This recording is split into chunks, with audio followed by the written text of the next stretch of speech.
Good evening. Welcome to the May 21st, 2026 meeting of the Mount Juliet Municipal and Regional Planning Commission meeting. As we begin our meeting tonight, I do want to announce our quorum requirements. Our quorum requirements for the Planning Commission read as the presence of 5 members of the commission shall constitute a quorum for the transaction of business. Chairperson may at his or her discretion wait up to 30 minutes after the scheduled meeting time for a quorum to be present. In the event that a member is required to leave a meeting prior to adjournment and the departure causes a loss of quorum, no further official action may be taken until a quorum is restored other than an adjournment. A majority vote of those commissioners present, and in no case less than 4 affirmative votes, shall be required to decide any item of business requiring action by the commission. I'd like to announce that because we do have one member of the Planning Commission absent tonight. Commissioner George is absent. And also, as we begin our meeting tonight, I want to extend a huge thank you to a member that has stepped down from our Planning Commission, and that's Commissioner Rebecca Christensen. I believe served 6-7 years, something around that time and tenure. I've had been fortunate enough to know Rebecca and her family since I initially moved and lived over in Hickory Hills, I think, and that's where we initially met in 2002, I believe. So since that point in time, and she spent as much time and as much compassion about our community there at Hickory Hills, and then her time and tenure in service here just continued through her efforts at Planning Commission. And so I am grateful for knowing her and her family, and having her as a welcome member of this Planning Commission. And in her absence will be missed from this commission. We look forward to the time when her seat is filled.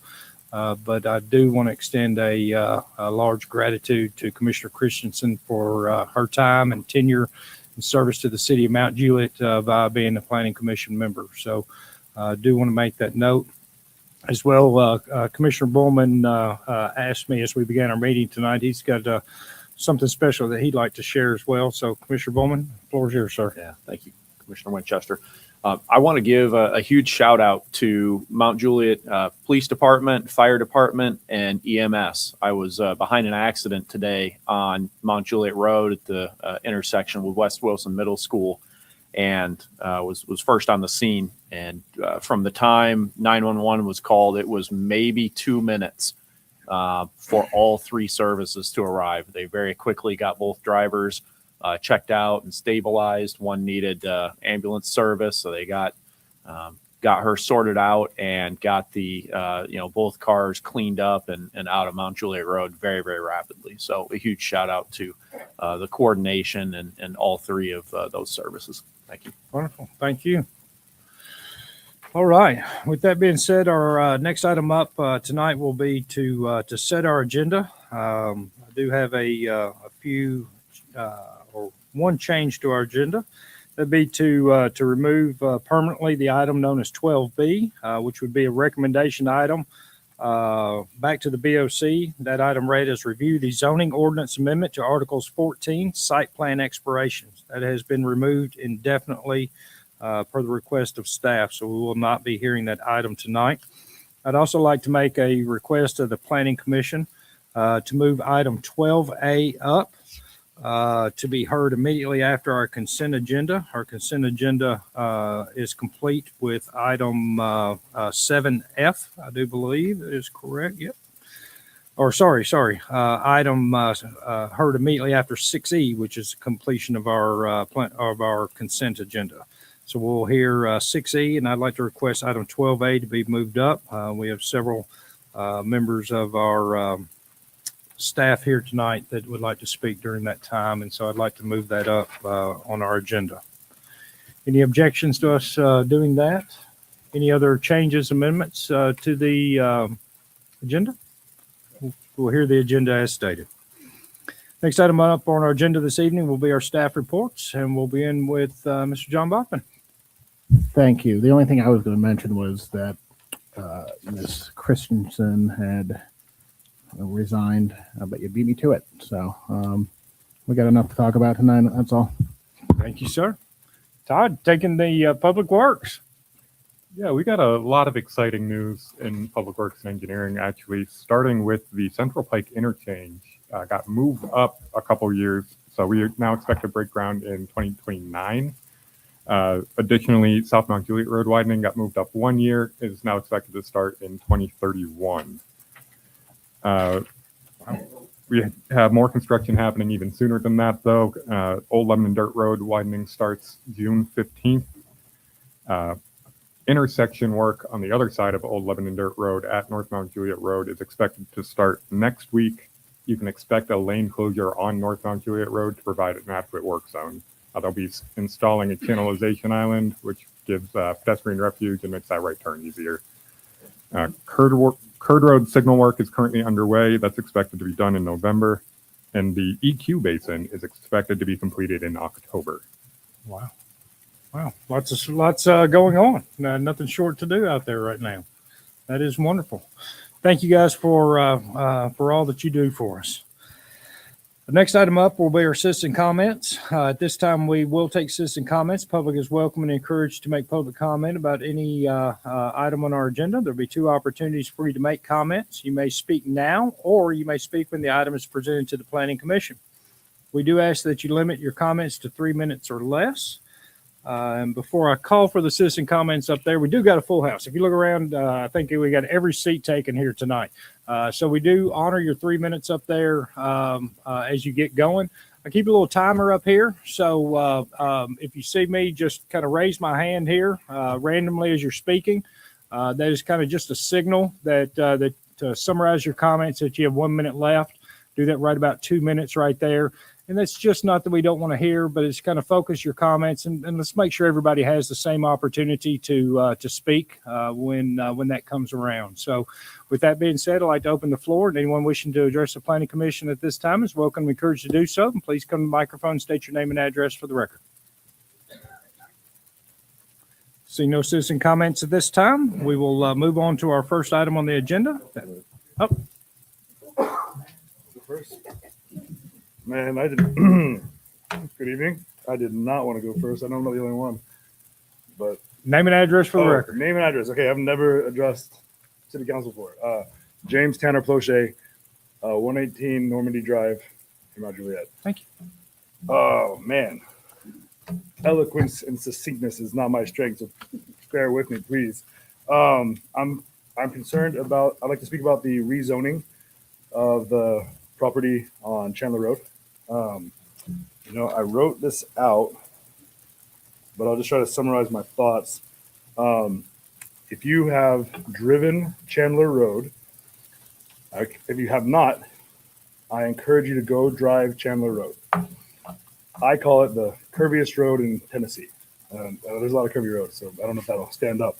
But I'm not opposed to growth. I'm not opposed to residential increase on Chandler Road. Absolutely not. I'd be hypocritical if I said, hey, no more houses on Chandler Road. I think that's nonsense.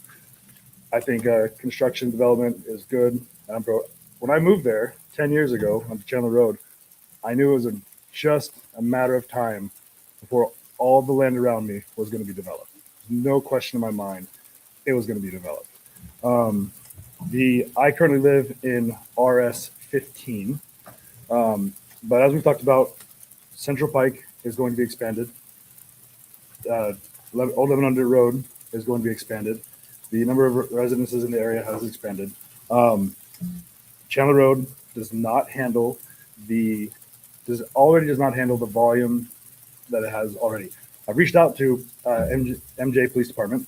They were delightful. I asked for statistics about traffic volume, and the ratio of traffic volume to accidents on Chandler Road. They were very accommodating. Unfortunately, they have not been able to. They're willing to provide the statistics. They said they have them. They don't have them available immediately. I have some images. If you want to hand them, if you want to look at them, you can.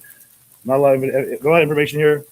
It's from OpenStreetMap. It's a map of accidents, different types of accidents. You can clear. Chandler Road is the only road in Mount Juliet that connects Central Pike and Old Lebanon Road. It's the only road. And I think that is only going to increase. If we only look at one development, it's not that big of a deal. but again, it's only a matter of time. There are at least 3 other several acre parcels that I wholly believe are going to be developed in the next decade. I would encourage that when we, okay, sorry, man, long-winded as anything. That's I okay. apologize. Here's what I would ask. My request is that when we consider rezoning, I think it's a matter of time. It's going to be rezoned. Great, let's build there. I would request R30 or R40 zoning. I think it's reasonable that every house that has been built on Chandler Road since I have lived there has been an acre or more. I think you can never enforce precedents. I don't think you can, but if you set everything that's had an acre or more, I think if we build larger homes or homes with larger lots, it will not create a significantly greater burden. Whereas if we do make the change to R20, we will have more than double that number of homes. And it will put a larger burden on the road, on the schools, and there's a bunch of other things. That's the main thing. I think the road cannot be straightened. There's no way to do eminent domain without taking out dozens of homes. The road can't be, I don't think the road can be expanded. So I would just consider, it's going to happen one way or another. I wholeheartedly believe, but I would just say, please consider the long-term impact. I think larger lots will create an easier impact on the neighborhood. I think traffic's only going to increase. Thank you. Thank you, guys. Yes, sir. Any additional citizen comments at this time? Please. Jennifer Mullally, 217 Sunny Acre. I'm here to talk about 12A. This also involves a couple of warehouses in my district. So I didn't really know what this was, and I was concerned about the dangers because it butts up to residential, and I was concerned about the houses right there and the residents. But anyway, I now know what it is, and I talked to fire. They assured me there's no dangers to the residents, so I feel okay with it because it's tightening up the restrictions, which is a good thing of what would be allowed in those warehouses. So Thank you. that's all. Yes, ma'am. Any additional citizen comments at this time? Seeing no additional citizen comments this time, move to our next item on the agenda. It'd be item 5A, which is our minutes approval. It's to review and adopt the minutes from the April 16, 2026 Planning Commission meeting. Have any changes, adjustments, amendments, changements, typos? Seeing none, I'd like to ask for a motion in regards to this item on our agenda. A motion and a second. All those in favor signify by saying aye and raising your hand. Aye. Against? Abstentions? So approved. Next item up on our agenda is our consent agenda. We begin with item 6A, which is review the final plat for Bradshaw Farms, Phase 3B, located at Viverett Lane. Item 6B, review the final plat modification for 230 Monday Memorial Drive. Item 6C, review the final plat for the Project Jolene subdivision located at 6300 Golden Bear Gateway. Item 6D, review the preliminary plat for 448 Bass Lane subdivision. Item 6E, review the site plan for Legacy Point Retail Phase 2 located at 115 Legacy Point Boulevard. Our staff reports, Mr. John, planning. Staff recommends approval with the conditions listed. The most noteworthy thing on this consent agenda, just so you're aware of, is on the Legacy Point Phase 2 building. It's 80% brick, 20% secondary material. So the approval would include that waiver request. Otherwise, recommend approval or just approval here. Very well, thank you. Todd, anything from engineering? Recommend approval with conditions. Very well. Questions, comments from the commission? Seeing none, at this time, I'd like to call for citizen comments. Anyone wishing to make comment about any item on our consent agenda is welcome and encouraged to do so. Please come to the microphone and name and address for the record. See no citizen comments at this time. I do need to close our planning commission meeting in order to open a public hearing. The public hearing is in regards to item 6A, 6B, 6C, and 6D. Item 6A is to review the final plat for Bradshaw Farms Phase 3B located at Riverette Lane. Item 6B is to review the final plat modification for 230 Monday Memorial Drive. Item 6C is to review the final plat for the Project Jolene subdivision located at 6300 Golden Bear Gateway. Item 6D is to review the preliminary plat for 448 Bass Lane subdivision. Anyone wishing to make comment about any one of those 4 items during the public hearing is encouraged to do so. Please come to the microphone and state your name and address for the record. See no citizen comments at this time. We will close our public hearing and reopen our planning commission meeting, at which time I'm looking for a motion in regards to the items on our consent agenda.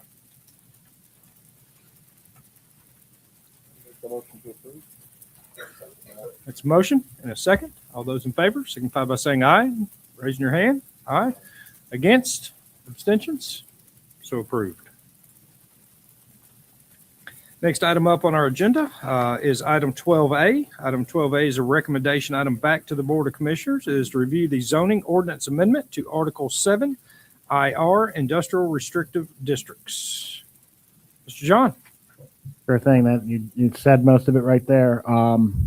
What this amendment will do is it places in IR zoning, it will place basic industry use as a conditional use in IR. And one of the, if you look at IR, there are uses that are classified as other types of, warehousing, for instance. Some of that overlaps with basic industry. But when it's attached with a manufacturing use, they put it's classified as basic industry, and it's just not permitted in IR as it sits now. Our thought was put it in IR, basic industry, as a conditional use. So that means that it goes to the Board of Zoning Appeals for conditional use permit beforehand. So you can actually layer scrutiny that way. The crux of, or the big difference between basic industry and some of the uses that are already allowed in there is the storage of flammable material. But like I was saying, warehousing is permitted in IR, and that allows petroleum storage. So it's kind of, it doesn't, they don't line up quite right. The way it's written right now, you have, you could do, if it was a warehouse use strictly, you'd be allowed to do whatever you wanted to do. Regarding the material you're handling, but in a manufacturing instance, it's not, the flammable material storage is not permitted. Now, if you look at the uses permitted in basic industry, they're things that they're not what you think of as occurring in a warehouse or a light manufacturing scenario. It's things like asphalt production, concrete, atomic reactor, things like that, things that we don't see too much of here, or any of here.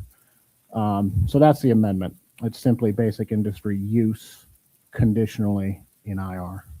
Very well. Thank you. Todd, would you guys have anything on this item? No, sir. Very well. Thank you. I'd like to open up for questions, comments from the commission at this time.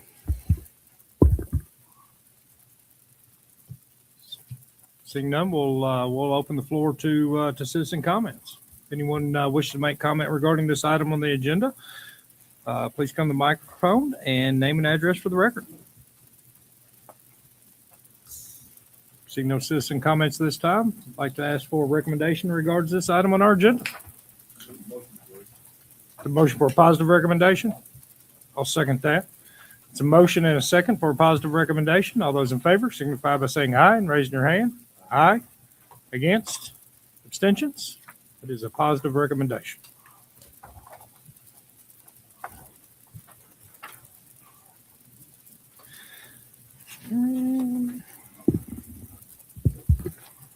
Next item up on our agenda falls underneath annexations and rezones.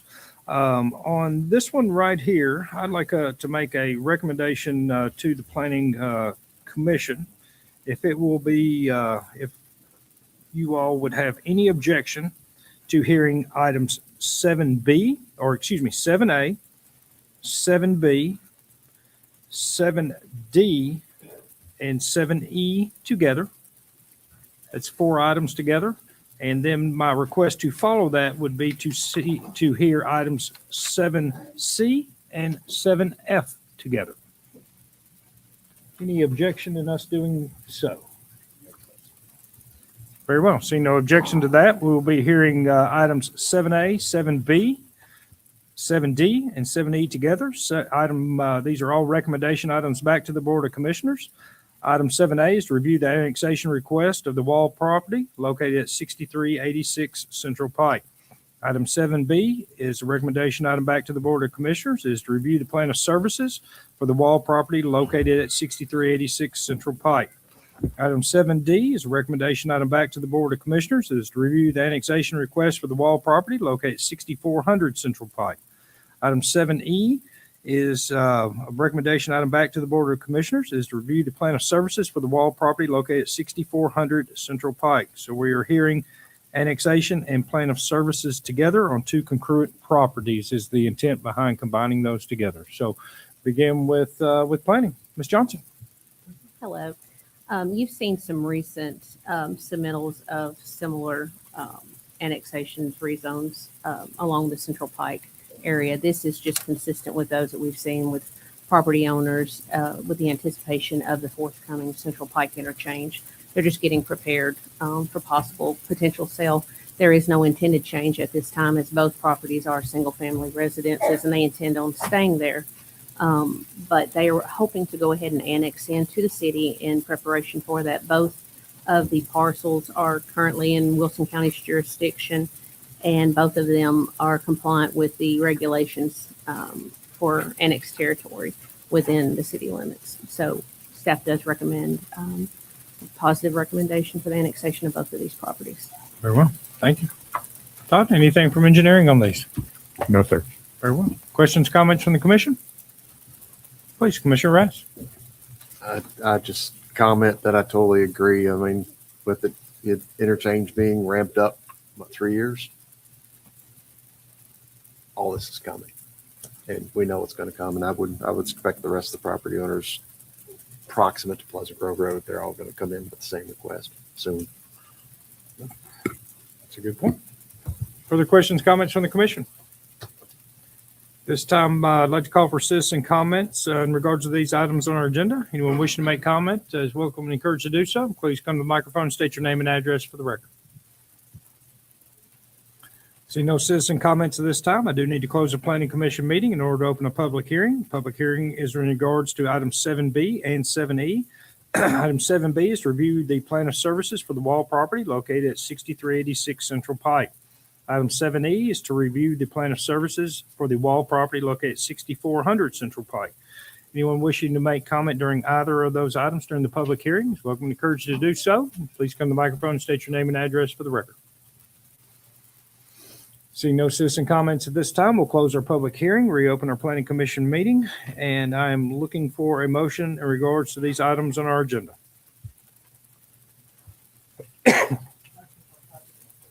Positive recommendation? Very well. Second.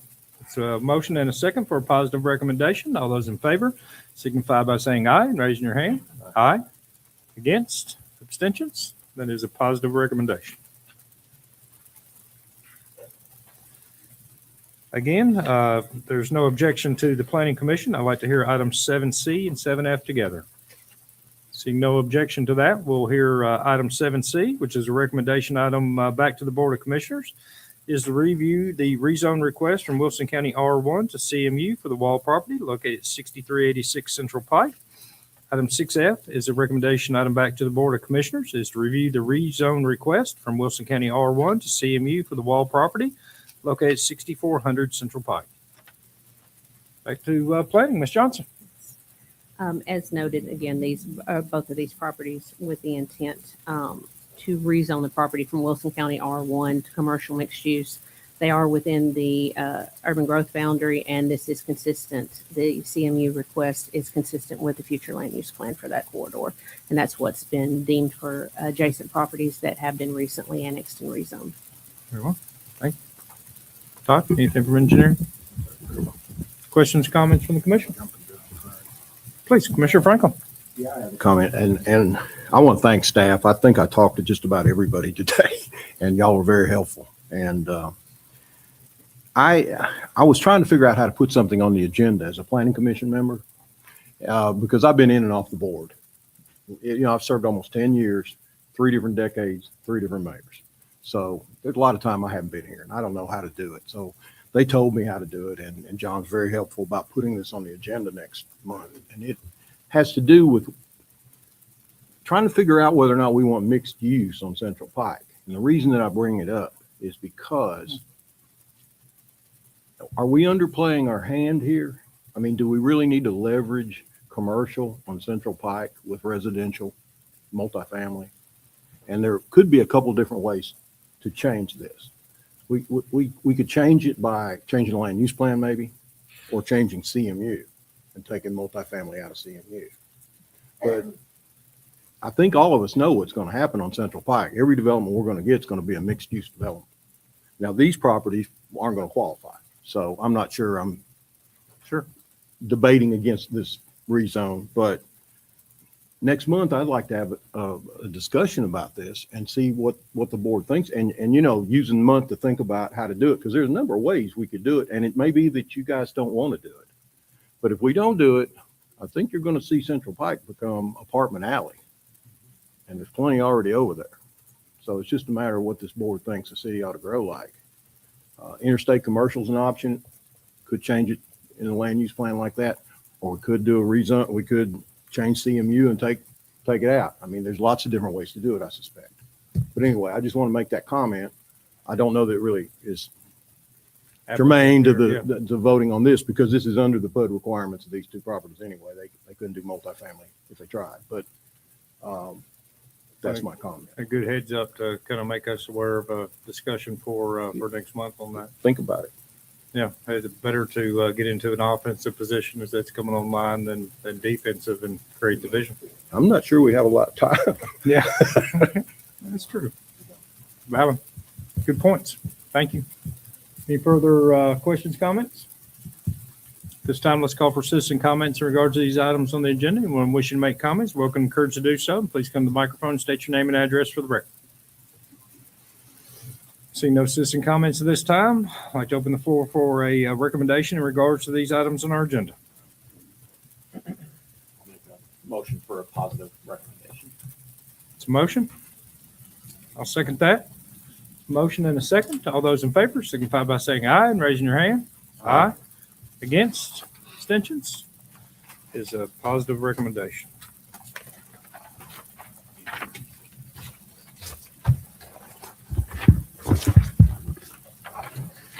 All right. Next item up on our agenda is also a recommendation item back to the Board of Commissioners. I guess, would there be any objection to hearing items 8A and 8B together? Stay consistent with what we've just done. Annexation and plan of services together. Any objection to us hearing that? Seeing no objection, we will hear items 8A and 8B together. Both the recommendation items back to the Board of Commissioners. Item 8A is review the annexation request for East Division Business Park located at 535 Hunting Hills Drive. Item 8B is to review the plan of services for East Division Business Park located at 535 Hunting Hills Drive. Please be reminded that we are only hearing annexation and plan of services at this point in time. Thank you. Mr. John? Sure thing. Land use, you'll notice this is familiar. You've seen it before. You notice the land use amendment is not on this agenda because the Board of Commissioners sponsored that back and it passed positively on the first read. And since no action was taken on the annexation and the plan here, we're back with the same plan. Well, thank you. And same comments. Yes, sir. Todd, anything from engineering? Very well. Thank you. Questions or comments from the commission? Commissioner Jones? I'm not sure if I need to bring this up here or not, but I want to talk about this address while they're using the Hills instead of Division. Would it be better to speak to the address being Hunting Hills at this time, or would it be best for us to address that question when we hear preliminary master development plan.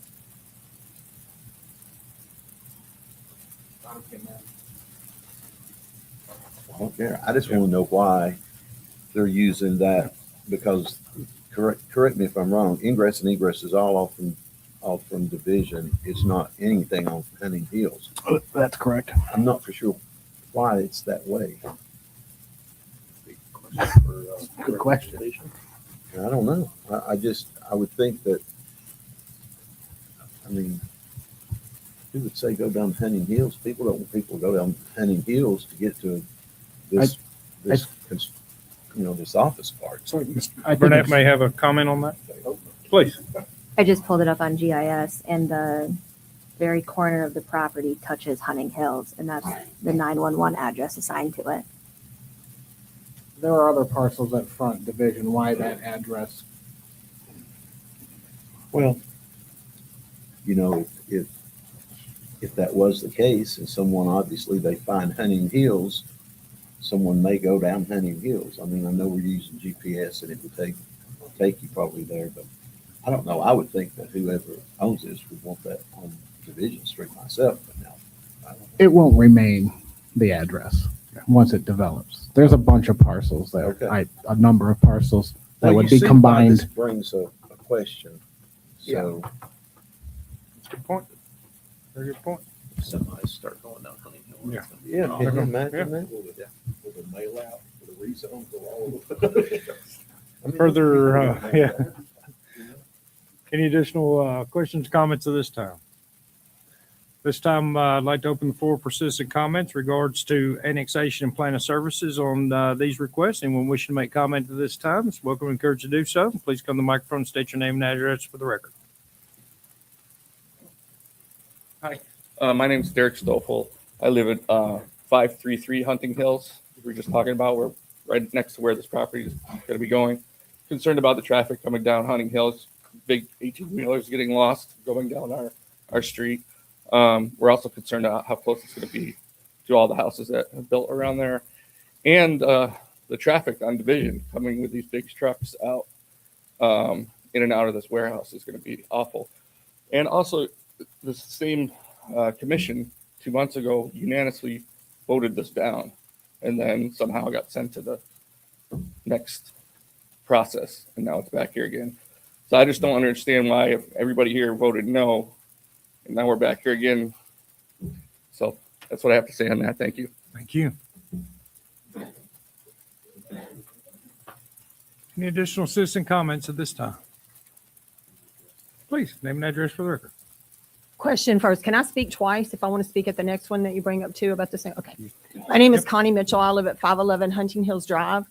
To address your question, when Amazon was built, they came down Rutland Road. And if you've been down Rutland Road, it's a 1-lane bridge and they were way over the weight limit, but their GPS brought them in to Amazon that way because Amazon was originally on Rutland Road, but there's a farm between my Rutland and that Rutland because the city has morphed over the years.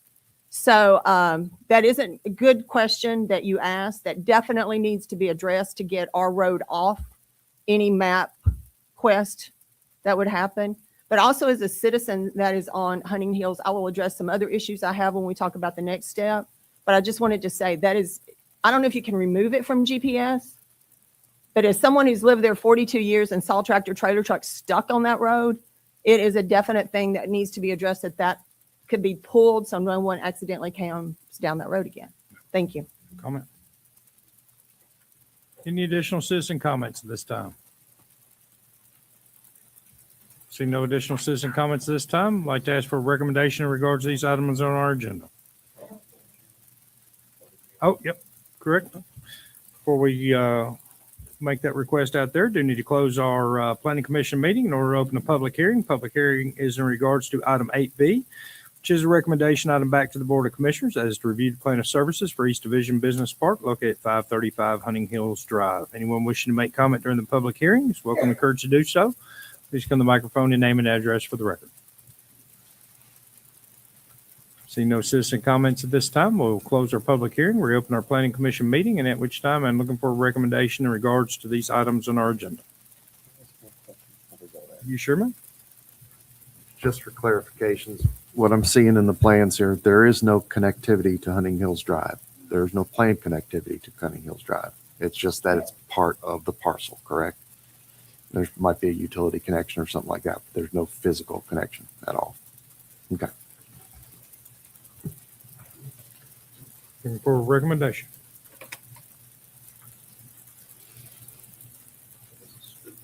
Annexation Planning Services. I'll make a motion for a positive recommendation back to the Board of Commissioners on items 8A and 8B. It's a motion and a second. All those in favor signify by saying aye and raising your hand. Aye. Against? Abstentions? It is a positive recommendation. Next item up on the agenda is also a recommendation item back to the Board of Commissioners to review the preliminary master development plan for East Division Business Park at 535 Hunting Hills Drive. Mr. John. Like I said, it's the same plan, so it's all the same comments. Nothing's changed. Todd. Yeah, Shane wanted me to let you know the sewer for this development is going into the Amazon pump station, which actually needs a little more demand. It has far too much capacity right now. On my side of things, this development has proposed 3 access on Division Street, the primary tractor trailer entrance being the middle driveway. They have voluntarily restricted that to right out only, which will keep exiting vehicles off of Division towards downtown and keep them going to Golden Bear. As far as improvements go, they are being required to widen Division Street to 3 lanes along their frontage. That widening will be done in a way that's compliant with the city's East Division widening project. They're also either extending or replacing the culvert crossing that's right there. So that will be compliant with our widening project as well. And that's a fairly big deal as far as funding that project goes. Additionally, we're getting a turn lane at Old Lebanon Dirt Road. And we are getting a 10-foot path that will connect into the Amazon path and get you to Golden Bear if you choose.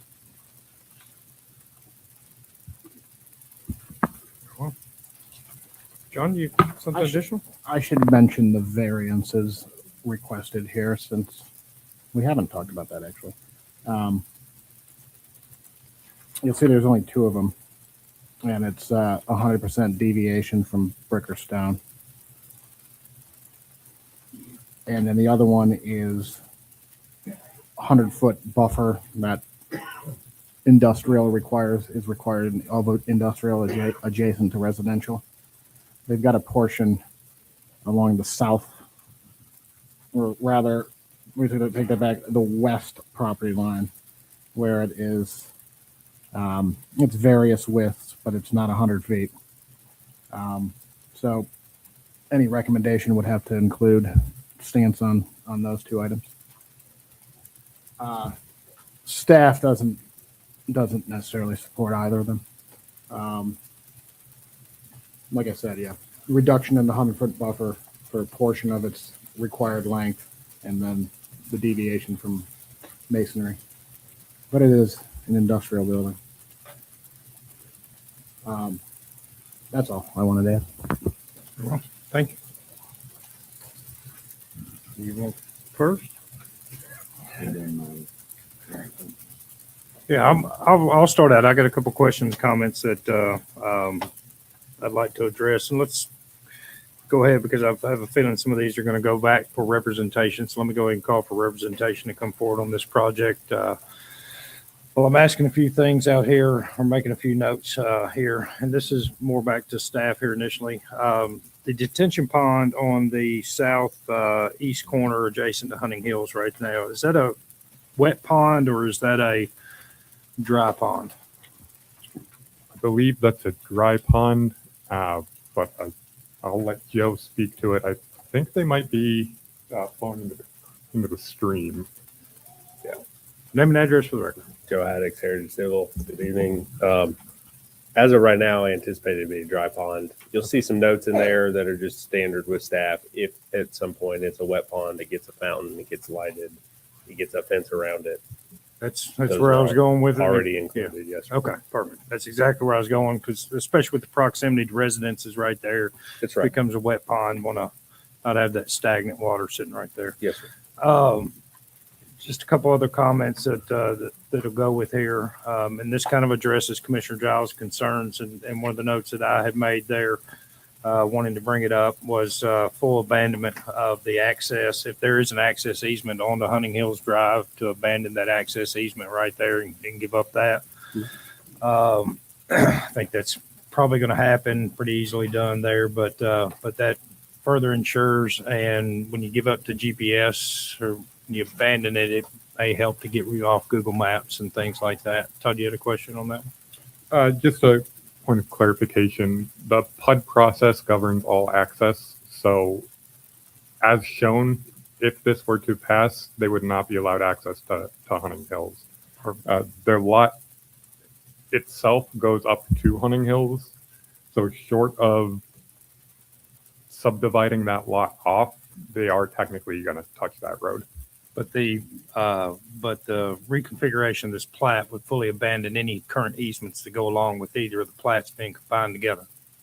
That's what I want to make sure, is that if there's going to be an easement there, and I want to make sure that an easement gets abandoned with the replatting of this property. Your driveway's got an easement. Obviously, I don't know for sure if there is, but I would assume there isn't an easement. I mean, Yeah. it just touches So, the road. yeah, it had a goes dri- right to the road. It had a driveway on it at one point, so I would have had to assume that, It's still there. It yeah, has a that there would driveway have to be now. some kind of access easement because there was a driveway. And with the replatting, I just want to ensure that that easement is abandoned.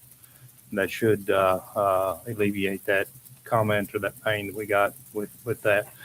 Just another comment I want to make sure that we include is to further exasperate that comment right there, is to include the comment, no construction traffic is to be brought upon or access to this property during its construction process on Hunting Hills Drive. Further again, trying to help the concern that we heard shared here. Finally, my final comment was towards, thank you. I saw the addition of the fence down there. I believe the berm is still down there, adjacent to the residential portions. Did have to get my magnifying glass and figure out the FFEs as we go through here. Proposed building showing an FFE of 574, which puts it 14 feet higher than the low point corner. If I'm right, shows it should be about 560 there versus 574 for the building, so being the low point. My request there is just kind of simple, maybe in the old abandoned driveway area or in the vicinity, just some additional mature trees or something that's going to grow into a full hardwood, whether that's pin oak, maple, something that will create some longevity and eventually grow into a full, nice, beautiful tree there at the edge of that cul-de-sac. It'd further help to block that, because it looks like your berm, your fence, and just the natural grade and elevation as the building's going to be set and FFE's established will kind of help the other areas outside of that one low point, that being on the southeast corner of the property right there. And that is my comments. I will make one more comment on this, because I didn't pick up on the tilt panel.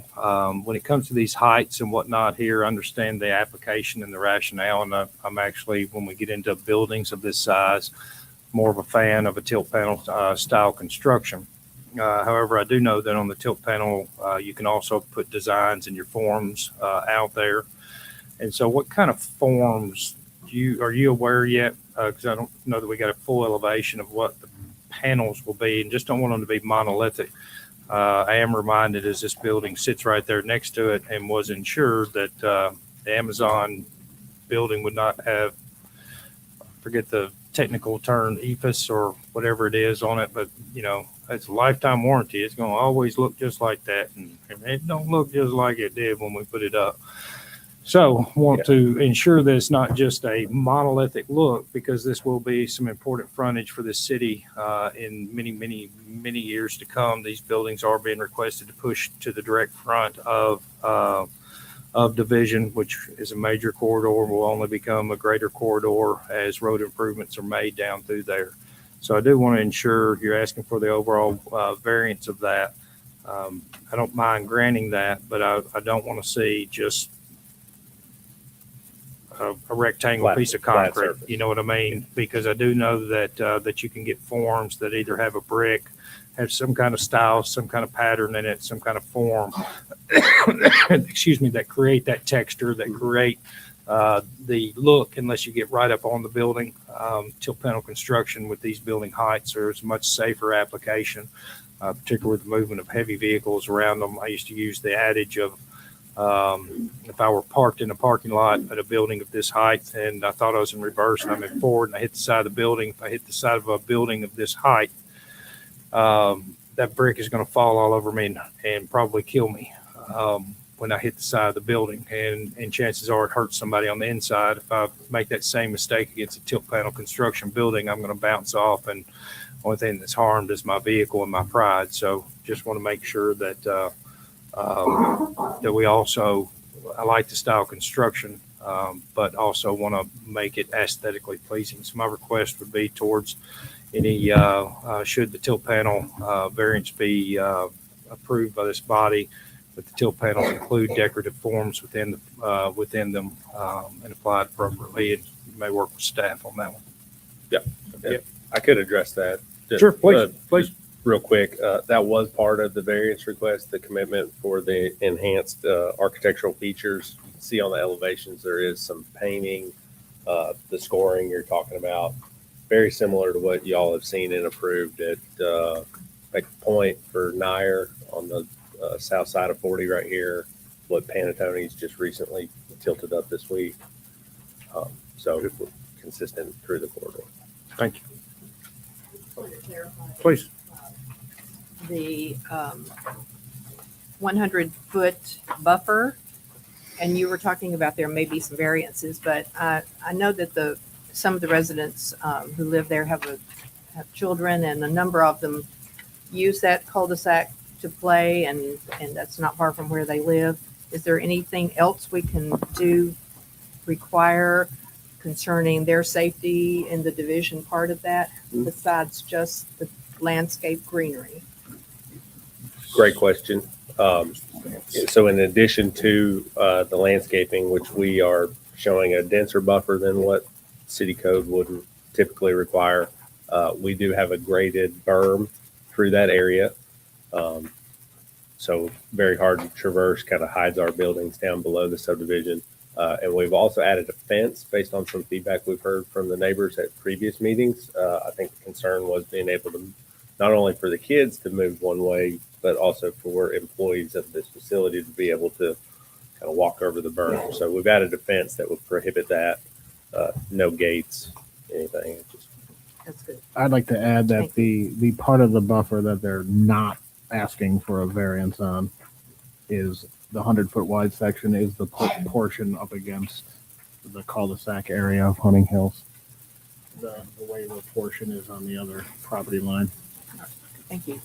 Is the expectation in the future that more industrial will continue down East Division? I would say not necessarily, because the land use plan doesn't support it. Okay, so this is it? Well, I mean, this one requires a land, or, getting a land use amendment as well, just to have it happen. So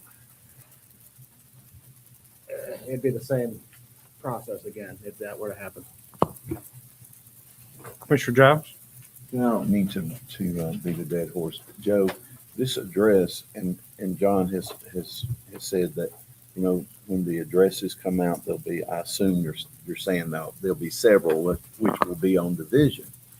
But the problem with this is that in the meantime, when these trucks are going in there, and just like Connie came up here and said, and for years, I've gone out on my porch at my office, via the AM, to have a cup of coffee, and there goes a truck and it goes right behind Valley Center. And why? Because their GPS took them down through there, and that was before it was a one-way.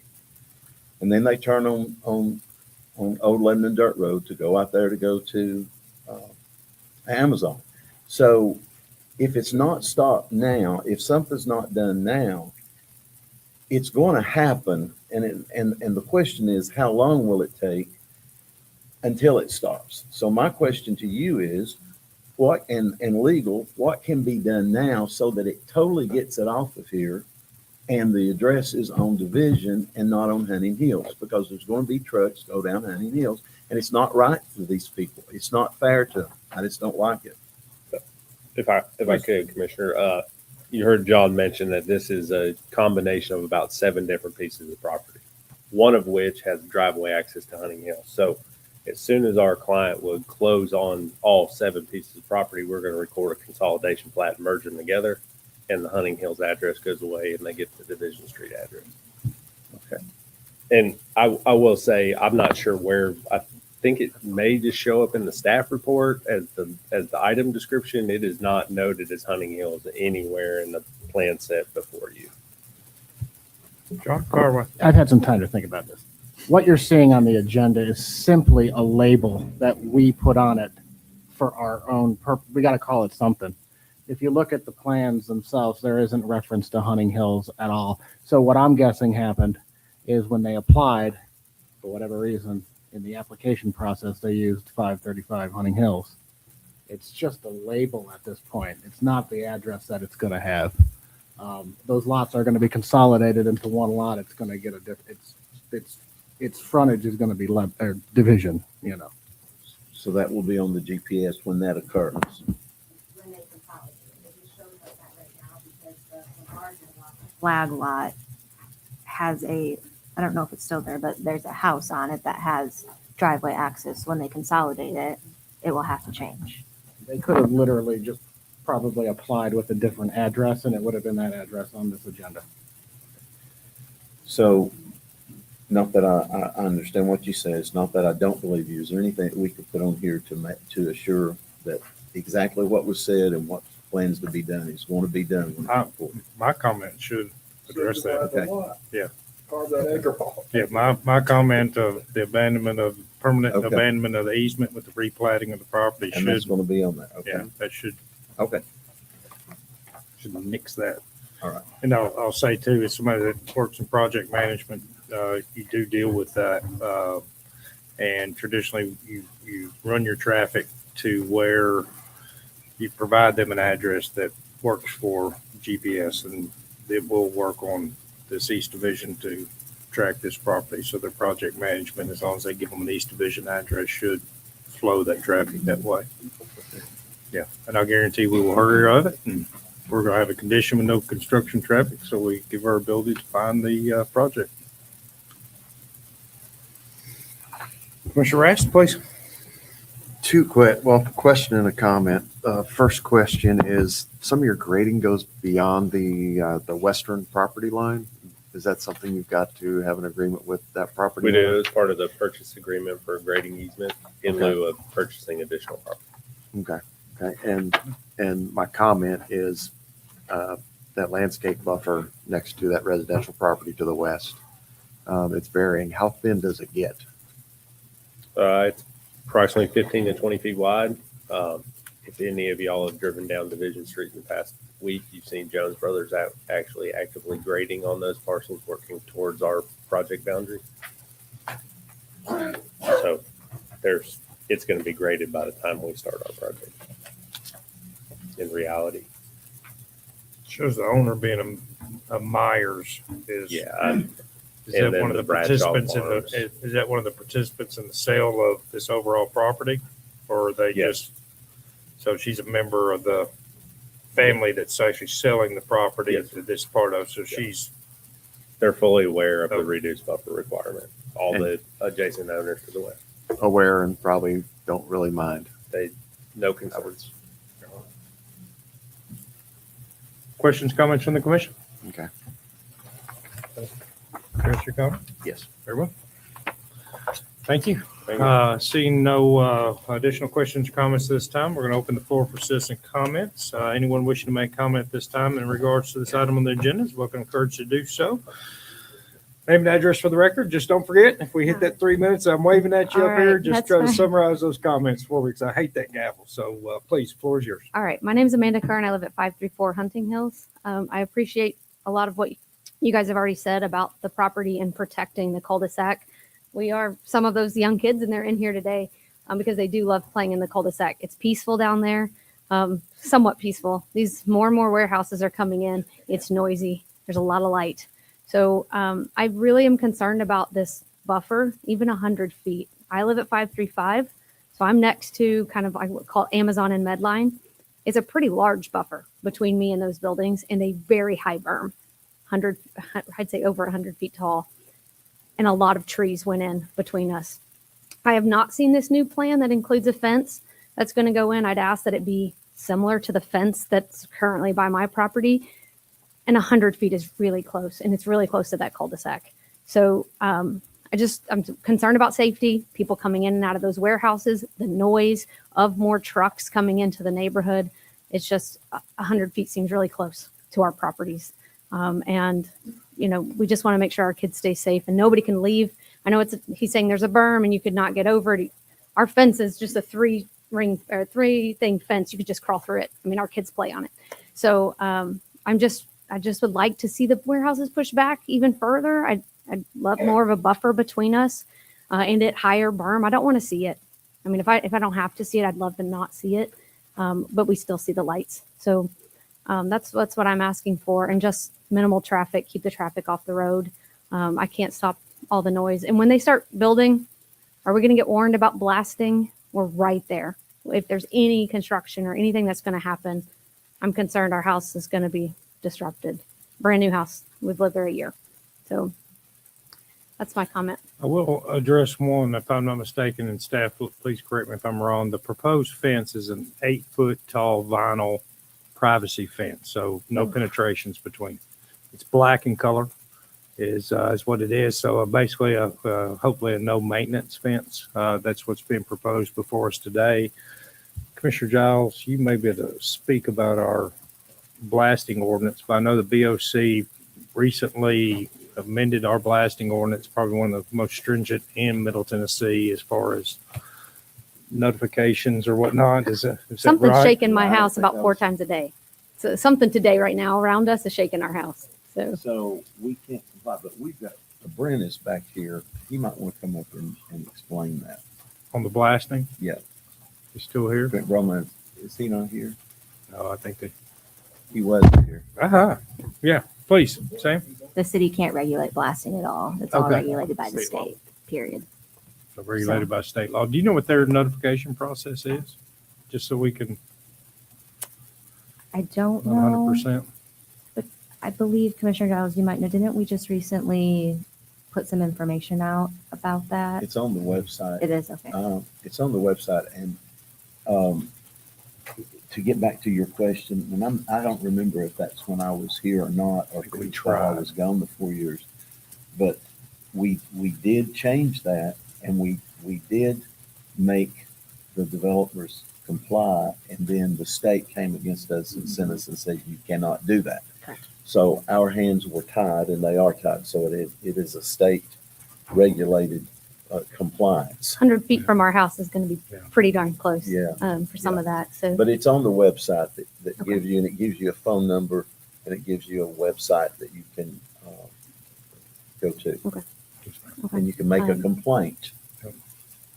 Okay, I'll look for that. Thank you. And now that I know it's a vinyl fence, I don't love that idea. I mean, it's a very pretty fence that we have. It's not privacy at all, but it's going to look really weird when you come down the cul-de-sac and there's this nice wood kind of fence and then a black vinyl fence. So it's going to look weird. I'll just say that. So thank you. Thank you.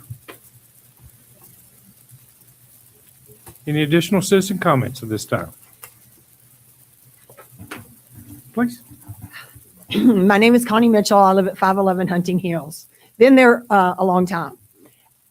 Not only am I concerned about safety, I'm also concerned about the values of our homes.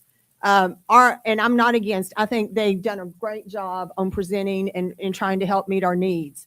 But those houses in the dead end are new construction. The tornado just ravaged our community. So we lost 8 houses. Just about lost our lives. So we all chose to stay and rebuild. So I agree that 100 feet is really close. If we could just have a semblance that we still own our property and that we still have that dead end, instead of feeling like we've been encroached on.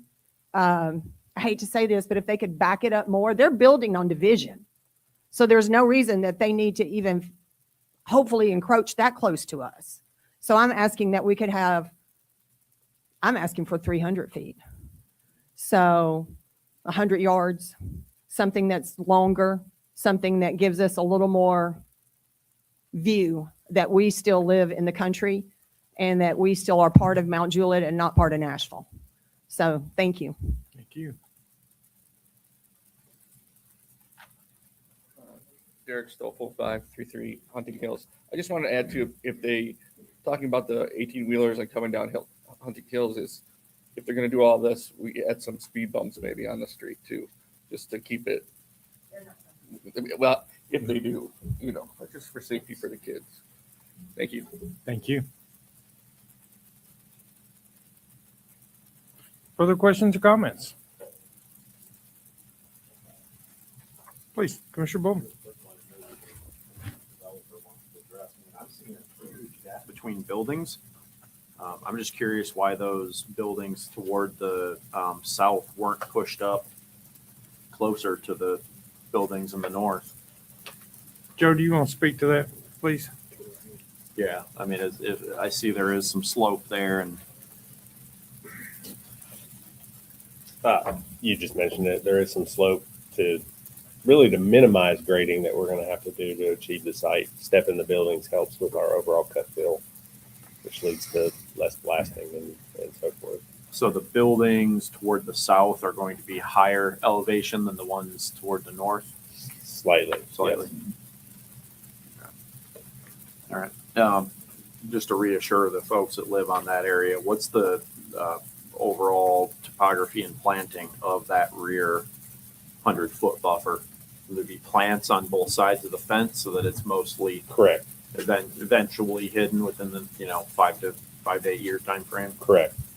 And we run the larger trees on top of the berm, try to weave the fence in between the planting so it's hidden. Sure. Not hidden, but it's kind of just disappears into Would the the landscaping. fence be on the development side or On the development side. Yeah. Okay. Thank you. Yes, sir.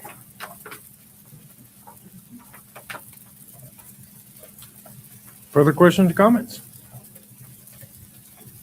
No additional questions, comments this time. I'd like to call for a recommendation in regards to this item on our agenda.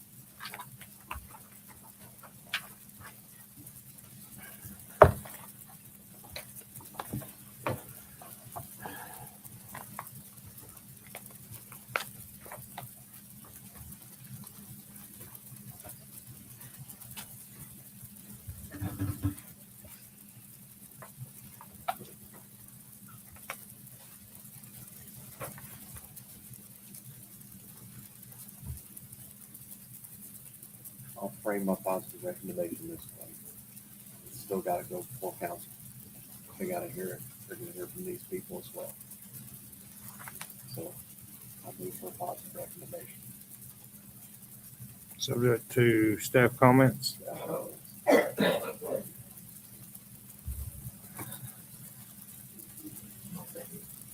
It's a motion and a second for that. Would you all mind if I include the comment of should detention pond 3 become a wet pond, that the appropriate fountain landscape is installed, that when or if this project is platted, there's a full abandonment of any kind of access easement granted towards Hunting Hills Drive. Also, to further include the comment to exasperate that one a little bit, that no construction traffic is on Hunting Hills Drive, And then one final, that any tilt-up panel construction, I'm assuming you support the variance that is done with enhanced architectural features and elements outside of paint, but also texture in that. So amended. Is that okay? Motion and a second for a positive recommendation. All those in favor signify by saying aye and raising your hand. Aye. Against? Abstentions? Is a failed recommendation. Is that right? That was 4-3, 4-3? was it not?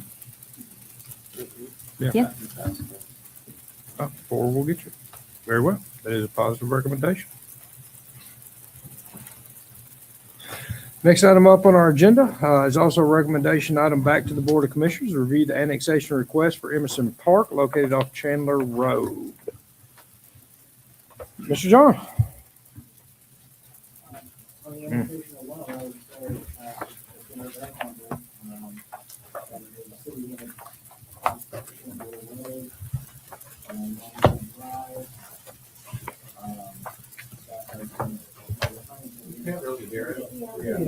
No, sorry. I have his It is. microphone off. Please, John. All Back right. at you. Sorry. So annexation only. It's in the UGB, city limits across the street, across Chandler. That's the only comments I have on the annexation. Let me ask Recommend that. approval. Yep. Positive. Since I tabled that, may I request to the planning commission to hear plan of services together with that? Very well. Any objection to me amending the tabled item to include item 8 or 9B as well, which would be the plan of services in association with this?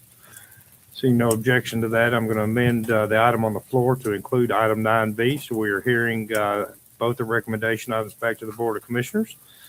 Item 9A is review the annexation request for Emerson Park located off Chandler Road. Item 9B is review the plan of services for Emerson Park located off Chandler Road. John, your comments remain the same. No additional comments. Very well. Todd, anything from engineering? None on the annexation. Very well. Thank you. Questions or comments from the commission? I'm assuming the rezone has previously been approved. That's us. No. Yeah, that being the rezone. A rezone is C. Yeah. Okay.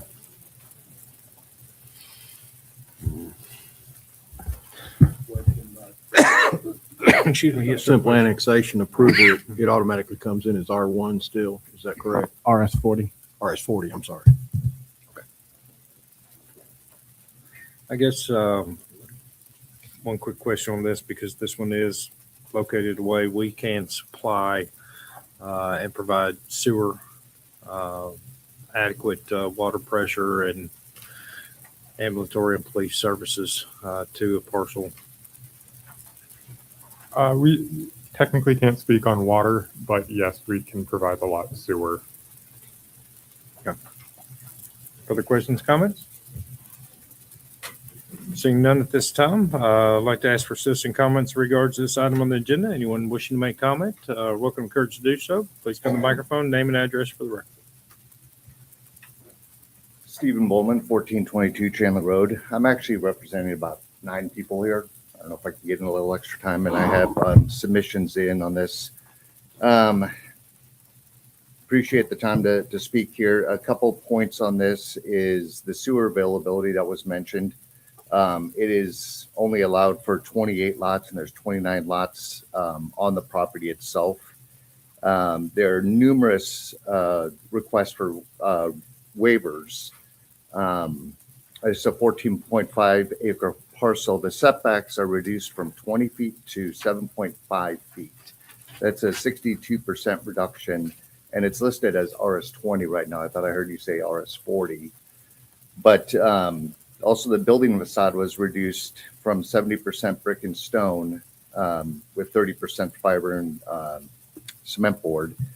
There's also an elimination of Article 10-111, the transitional protective yard buffered adjacent to Lot 1, which will directly impact neighbors' lots. The cul-de-sac length is in excess of 700 feet maximum. These are all waiver requests.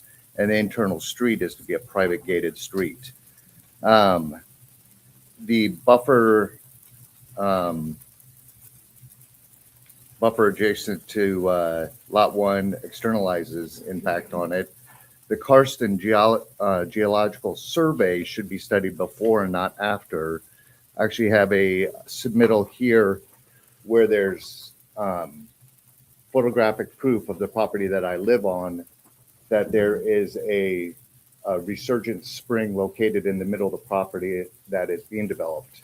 And I've located this spot, geolocated it on the maps, and where it flows from the property, it basically creates a river down through that property. And this happens multiple times per year. You can see that's not a small little flood that's going through there, and down onto, continues down through the property, down onto my property, and completely floods it out. And even during, that's continued flooding, and I'll submit this all to you for your request. And that's the creek bed that's created on that property that runs down to my property when it's dry. And that's about 4 feet deep and about 8 feet wide. Further, where they're planning for their retention pond, there is a sinkhole there, cave system, that we're concerned that if water is put into that, it'll seep down into the underground and flood out the additional properties around there. The staff conditions defer the following final master development plan stage. We had detailed elevations, material percentages, amenities, and amenity details, photometric plan, tree survey, covenants, restrictions, rendering of the gate entry. And for the request, we are asking the commission to defer action on agenda items 9B and 9C until the following are resolved. Written confirmation from the West Wilson Utility District of the sewer capacity for 29 lots when it's only at 28. A completed geotechnical cart survey that would include EPA soil tests, environmental impacts for that the spring that's in there, a traffic study supporting the MTA waiver and the cul-de-sac connection waivers. A measurable tree preservation standard, which is not specific in there, that has a specific canopy or a caliber inch metric. They said that they'll save a certain amount of trees, but no mention as to what. Reconsideration of the side setback waiver from 20 feet, that is at 20 feet down to 7.5 feet. It's basically putting the houses right on top of each other. Where it was mentioned before that this area is typically developed on 1 acre lots. Here we're going to have 7.5 feet in between the lot lines. And developer to pay for structural evaluation for all residents potential area due to blasting. Some of the road area comes in right next to Mr. Key's property is within probably 50 feet of the home that things are going to be impacted. So I have 9 of these that the neighbors have all signed, as well as I've signed this request for the car survey and the environmental impact. And we have another document from Tony Pugh, who I bought the property from 1422 in 2020. And he lived there from 2012 until 2020 and noticed this flooding that is caused down there. I don't know if I missed anything, guys, but You can read that verbatim, or if I need you up to speak, I'll be happy to do yeah, that. I'll have you. Do I submit these into? You may. And keep in mind too, we're only on annexation plan of services right now. You're speaking more towards preliminary plat, which we are not discussing at this point. Okay, well, is that going to be a future meeting or? No, it's going to follow. It's the next item up on your agenda. Okay, I can come back up and speak to more about it if need be.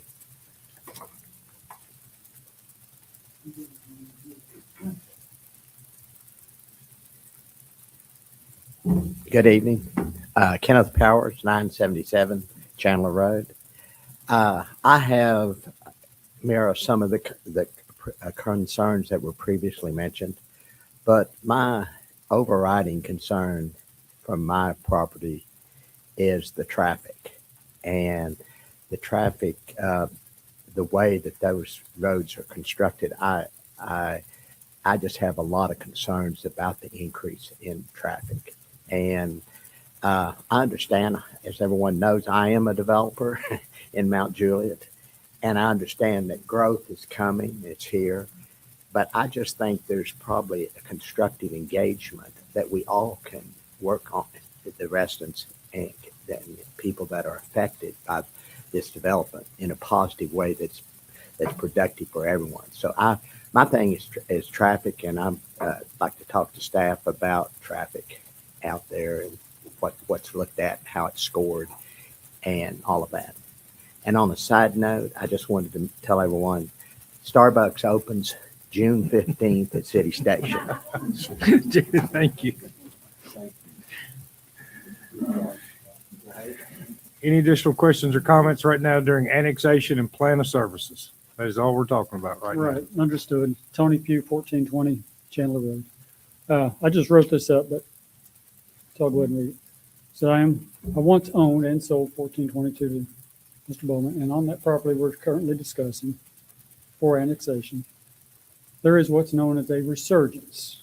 And what that is during a rain event, water enters a cave system or a drainage system at an upper elevation and drains from the ground, resurges from the ground at a lower elevation. I have seen and experienced exactly what these pictures showed multiple times per year over the years that I lived there. And the overflow pond, they couldn't build one large enough on that 15 acres to contain the amount of water that flows through there on a rain event. Secondarily, I'm not a hydrologist, but what I am is a longtime caver. And as such, I have informally studied hydrology, and I've been underground many times with hydrologic engineers, and have seen firsthand how water moves and what it can do underground. So I can assure you that if that resurgence on that piece of property is blocked or restricted in any way, shape, or form, that water will find another exit. And there's no question about that. My question and concern is this: if that water finds its resurgence on another property, under a neighbor's house or in a neighboring basement, who will be responsible for the repair and payment for remediation caused by the new resurgence pattern, up to and potentially including addressing a home which may potentially be rendered uninhabitable because of the new resurgence pattern? The new resurgence pattern damage may not occur this year. It may not occur next year. It may take a few years. But if and when it does, what recourse will the homeowners have? And now, as far as addressing the annexation, do you truly want to annex a piece of property that has that kind of resurgence and that kind of serious, expensive potential problems associated with it? Thank you. Thank you. Any additional citizen comments at this time? Hello. I'm Griff Akins, 120 Normandy Drive. I live in the Normandy Heights subdivision. I know this is just an annexing discussion and not development. But one concern I have is I saw that a traffic study was waived. My concern is that the traffic study, if that's something that we are deferring and asking for, it will happen now when schools are out. I work in Nashville, and just the increased traffic from Springdale, parents coming in and out, has added about 20 minutes to my commute now. With Central Pike widening, Old Lebanon Dirt Road widening, we're going to see a lot more traffic of people trying to take back roads. Come down when Springdale's open, it's going to be crazy. And we got all this other traffic construction happening in the Central Pike interchange. We are all things that we need. And I know this is annexing, but we all know what's happening. It's going to turn into another subdivision. We need to address all of that kind of stuff first. We need to address, there are parts of Chandler where two school buses can't cross each other. They have to stop, and one has to go around. There's two bends where two large trucks. You have to stop, you have to slow down. all of these things need to be addressed before we consider annexing and spending potentially a lot of money expanding the roads. That's going to be on us and not the developer. Thank you. Thank you. Any additional citizen comments at this time? Very well. See no additional citizen comments at this time. We do need to close our planning commission meeting in order to open a public hearing. Public hearing is in regards to item 9B, which is recommendation item back to the Board of Commissioners, review the plan of services for Emerson Park located off Chandler Road. Anyone wishing to make a comment during the public hearing is welcome, encouraged to do so. Please come to the microphone and state your name and address for the record. Seeing no citizen comments this time, we'll close our public hearing, reopen our planning commission meeting, and at which time I am looking for a recommendation in regards to this item on our agenda.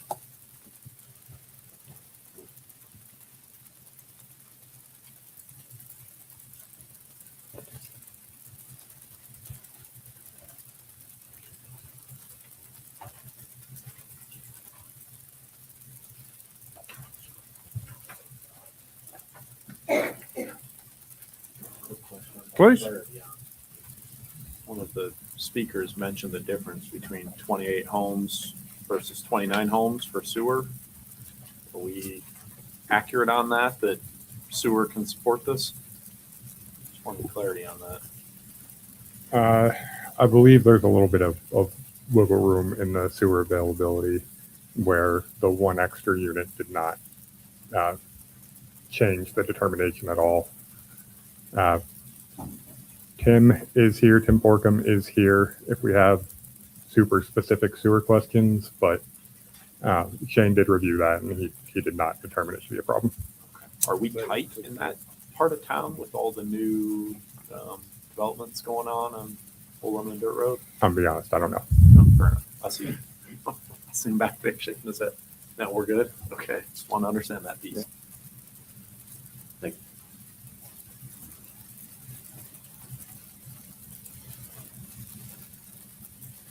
I'll make a motion for a positive recommendation for the annexation and plan of services, subject to the approval of the preliminary master development plan. I'll second that. It's a motion and a second for a positive recommendation. All those in favor signify by saying aye and raising your hand. Aye. Against? Abstentions? That is a positive recommendation. Next item up on our agenda is a recommendation item back to the Board of Commissioners, review the preliminary master development plan PUD, including a rezone from Wilson County R1 to RS20 PUD for Emerson Park located off Chandler Road. Mr. John. Thank you. Okay, so we have 14 and a half acres here. The land use designation that it has currently is medium density residential, so that's 2.2 units an acre or less. This proposal with the 29 homes on the 14.5 acres, they're asking for RS20 base zoning, which is a medium density base zoning, which matches the land use plan. They've got 2 units an acre. Again, the maximum and medium density is 2.2. I'll touch on the waivers. Staff supports 70-30 brick, stone, fiber cement board. You may have noticed in the plan set, if you look through the pattern book, there's some other items that contradict that. Staff, we support 70% brick, 30% fiber cement. They were asking for a little more than that. But we'll support 70-30. There was some incongruence in the plans. One spot said one thing, another spot said another thing. The 70-30, though, I think staff can support. Waiver for side setback, 7.5 feet in lieu of the required 20. Staff can support that too. That's a fairly common ask. Anything lower than that, we don't typically support. Anything less. The waiver for the landscape buffer to lot 1. I don't typically support landscape waivers, but in this instance, it's so if you looked at the plan, you're catching a little corner of lot 1 there. They're installing the buffer around the entire perimeter of the of the PUD, except for that area on lot one there. Um, it's tough. I don't think it's a huge issue in this instance, but again, it's up to you to make the final call. I'll let Todd talk about the public works waivers, but overall here from a planning zoning perspective, we got 29 lots, 2 units an acre. A request that meets the land use plan. They have amenities. They kindly removed the mail kiosk from the amenity area. There's not a whole lot else to comment on this from a planning zoning perspective. They got street lighting proposed. The 4 lots that front on Chandler Road will have shared driveways. So 1 driveway for two lots. They aren't asking for any waivers for any other side or setbacks. And, really these 3 waivers that are asked in here are common items that come up. Here's another thing. So minimum lot size in a PUD, 7,500 square feet. They have a minimum lot size of 10,000 square feet in here. So that's the minimum lot size. The average is, I don't remember off the top of my head. I don't know if it's in here. But the minimum's 10,000. Our code requires a minimum 7,500. So they're not close to that. They're not over the permitted density based on the land use plan. The facade waiver is reasonable. So staff, planning and zoning staff, we can recommend approval of the PUD. Todd, please. Yeah, on the sewer side, they're going to be installing a pump station on the cul-de-sac to pump into a force main down Normandy Drive. On the traffic side, as mentioned, the MTA, which is our traffic study that was waived due to the number of lots in this development. This did technically qualify for a level 1 study, which includes every intersection from a quarter mile to development. The only intersection within that range is right here at Normandy Drive.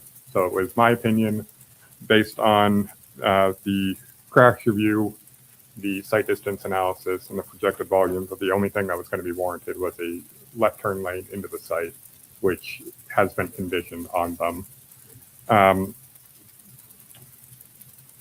As far as waivers go, the request is for cul-de-sacs exceeding 700 feet. They are not requesting units, though.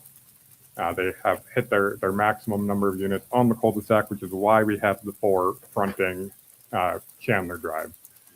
To mitigate impact of units on a collector, we've asked that they share driveways.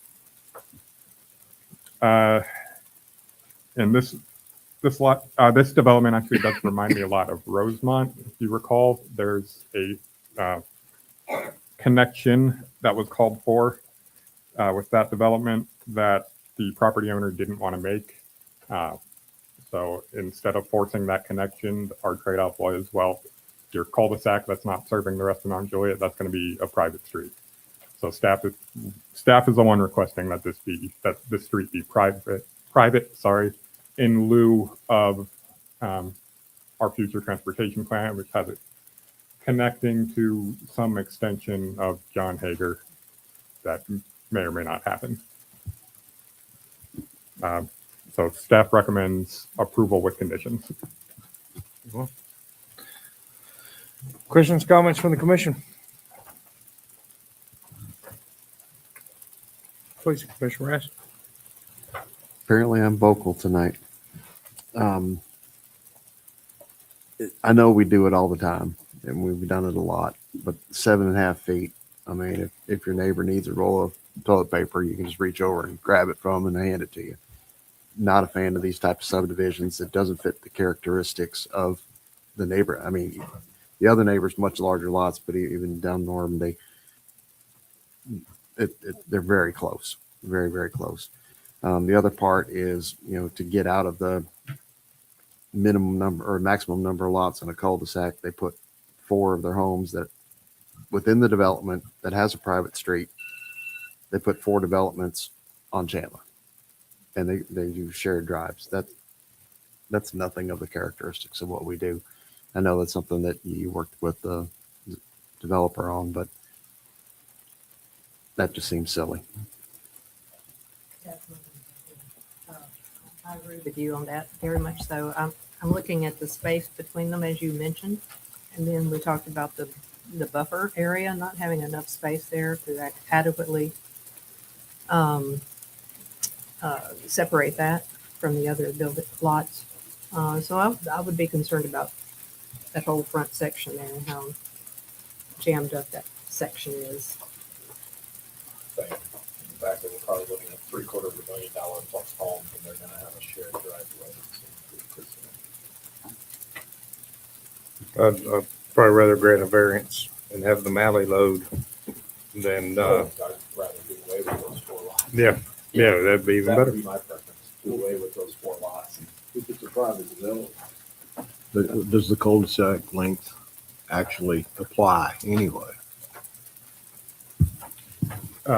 Yes, all of our regulations apply even with in private streets. Okay. Let's go ahead and call for a representation to the project, please. We have a representation. Come to the microphone, name and address for the record.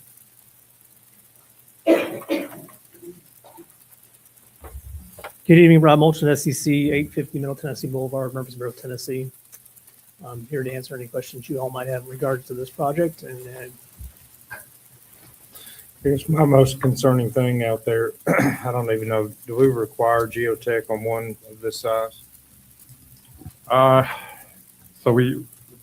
engineering has a comment in here basically stating if they run into a karst feature, shut down geotech survey and mitigation. We do not require the geotech survey prior to grading. Why is that in general? Is it very expensive? Is it That would be a great question for Shane, and I wish he was here. understood? That may be something we could look at moving forward as well, to take these types of questions and concerns off the table. I mean, I think we've been provided documentation here and very quality explanation about the resurgence feature, water feature, whatever we want to, whatever the correct or proper terminology, if I'm abusing that. But a wet spring there, because I agree. Once you put a plug in something, water finds a way. And if something like that were to get plugged up, it finds a path of least resistance, which would be something on somebody else's property. And so something's got to be done to identify that, to be pressed forward. I mean, especially if there's pretty adequate documentation of a feature such as this that affects everything that we're looking at here tonight. It could change drastically if we don't identify something like that. I don't get why we wouldn't want that. Whereas when we make the recommendation, it lies within our UGB. It makes sense at some point in time that this is going to be annexed and within the city limits of Mount Juliet, and that's the reason why I was in favor of that. But my vote towards that is not indicative towards my vote towards this project, especially with something identified as quality as what we've seen and provided information on here tonight. Honestly, I don't know that I can make a good decision without knowledge and knowing where this is and how much that's going to change this project that we're seeing here tonight in totality. we've already had the state has already come out. TDEC's come out from our HD report that we did for the property concurred. They show wet weather conveyances that is shown in your pattern book that you have there, the map that was agreed upon by TDEC on that side. I think based on the discussion from the citizens that live on the properties around us, I think we're going to ask for deferral tonight for us to kind of regroup, kind of look into this potential, water feature that's coming out of the ground that was not picked up in the HD report, or because the HD report was done at a point in time when the water resurgence wasn't there. But we're going to ask for deferral tonight for us to go back and take a look and see what's going on with the property, just make certain we're covering ourselves. I like that, and I appreciate that as well. A lot of times we'll hear some random comments and whatnot. Been a long time. I appreciate you folks doing your homework and the effort that you put into providing the knowledge of something like this. And I'm sure that you guys really don't want to get too far into something that could totally change this to 2 lots or 1 lot. Correct. That's probably not the objective of your ownership on this, and certainly changes what you want to do. And if that's a true statement as it appears to be, yeah, I'm sure everybody would want to know about that thing. So thank you Totally for agree. your willingness in that. I believe Commissioner Giles, you have something that you'd like to share? 9C, and then if it doesn't come back, then 9A and B will go back. Is that correct? My motion for 9A and 9B were contingent upon the Right. approval of But 9C. it's going to be deferred, so if it never comes back, then How would that recommendation on 9A and 9B be with the request for deferral?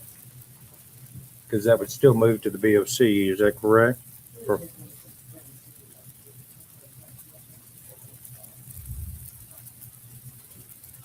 The preliminary plan, very well. Okay, that answer your question. Commissioner Bowman, you had something you I would say? just like to go on record by saying this is exactly what the citizen comment section is for, right? You can't, the city, the planning commission, the board of commissioners can't do 100% due diligence on every single one of these, right? It wasn't raining when the study was done, that type of situation. So for the 12 people that are going to watch this on YouTube after the fact, right? Citizens are critical to this process. So I really appreciate the information that was shared today. Thank you, guys. Thank you all. Thank you guys for neighbors for showing up. We appreciate your input and your comments, and obviously they were heard. With that being said, we did just accept a deferral. The deferral was for item 9C, which was to review the preliminary master development plan PUD, including a rezone from Wilson County R1 to RS20 PUD for Emerson Park located off Chandler Road. Next item of business up before us tonight will be item 10A, be to review the site plan for Two Rivers Ford Service Center located at 204 Belinda Parkway. Thank Jill. you, Chairman. Two Rivers is submitting a site plan for a current piece of property that they own at 204 Belinda Parkway. It is being utilized right now for vehicle over storage from the dealership further down to the west. They are proposing a 25,000 square foot service center for their commercial service vehicles. It's on approximately 3 acres. They are planning on moving their current service center for the commercial vehicles from the 76 Belinda Parkway location and dealership down the road. The zoning is currently IR. The proposed use is permitted by right for this with supplementary position. Use regulations, all code regulations have been applied in accordance with the base zoning. All surrounding zoning is industrial restrictive as well, so it is conducive to the area. The plan is currently compliant with all bulk regulations, setbacks, height, lot coverage, and so forth. The parking is compliant. The landscape plan is currently under review. Any deficiencies will be reviewed and addressed prior to the submittal of construction documents to Public Works. They have requested a waiver from the industrial design standards. They are wanting to do roughly 17% bricks, 63% metal siding, and 19.8% architectural metal panels. This type of building is consistent with other buildings in that area. There's a public storage. There's also some additional warehouses within the area. The applicant has proposed a approximate 8-foot water table of brick, starting from the ground level up. Staff does support the waiver request, and we also do recommend approval based on all of the conditions as applied from us, Public Works, and West Wilson Utility. Todd, Public Works. Staff recommends approval with conditions. Very well. Questions, comments from the commission? Very well. Let's call for citizen comments in regards to this item on the agenda. Anyone wishing to make comment is welcome and encouraged to do so. Please come to the microphone, name and address for the record. Seeing no citizen comments at this time, I'd like to ask for a motion in regards to this item on our agenda. I will make a motion for a positive recommendation. You actually approve it. It's a motion for approval because it's not a recommendation. Yes. Sorry. Motion for approval. Commissioner Armstead, does that second remain? Very well. That's a motion and a second. All those in favor signify by saying aye and raising your hand. Aye. Against? Abstentions? So approved. Next item up on our agenda is item 10B, is review the site plan for commercial strip center located at 3007 North Mount Juliet Road. Ms. Jill? Yes, sir. This plan was in front of you all back in April. I don't know if y'all recall it. It's the project that it sits between Grace United Methodist Church and Camp Bow Wow on North Mount Juliet Road. The plan did defer, or actually did fail due to lack of representation at the meeting. So they have submitted it again. There have been no changes. It does not appear any of the conditions that we had originally applied to this have been applied to the project resubmittal. So all of our prior comments stand. There are some, most of the comments are standard along this. The plan itself is compliant with a lot of the bulk regulations. There are no waivers included in this, which is highly unusual. It does appear that they do want to meet within the commercial design standards. So the submittal is provided. The staff does recommend approval of it with the conditions that we had previously applied in April. So everything stands as originally submitted. Very well. Todd, Public Works. Kind of similar to planning, where we have some contingent conditions that would need to get worked out before construction drawings, but it's the same plan as y'all saw last time, so our conditions are the same. I am going to ask for a memory rejuvenation. Why did we get hung up on this? But there was a question that was crucial and important to this. On my end, their site distance profile does not meet TDOT standard for site distance.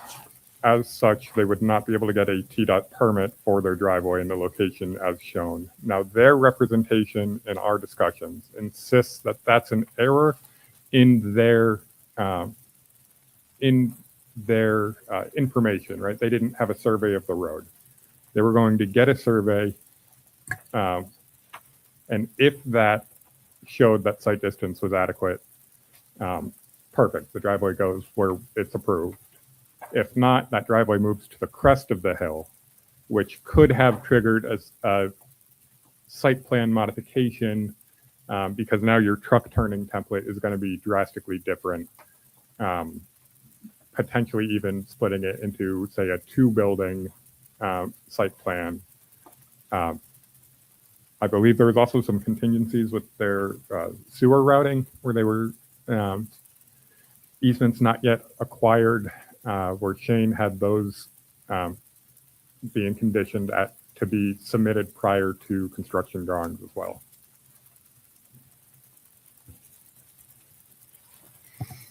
With some discussion to ingress and egress as far as movement of a fire truck through this site or something too that we. Commissioner, I was going to speak to that. The fire marshal did want us to include that the site plan currently indicates fire apparatus access extending only to the rear of the building.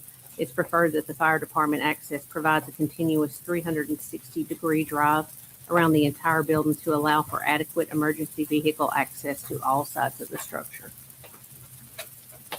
They would have to shrink their building substantially to wrap that around the rest of it, it looks like.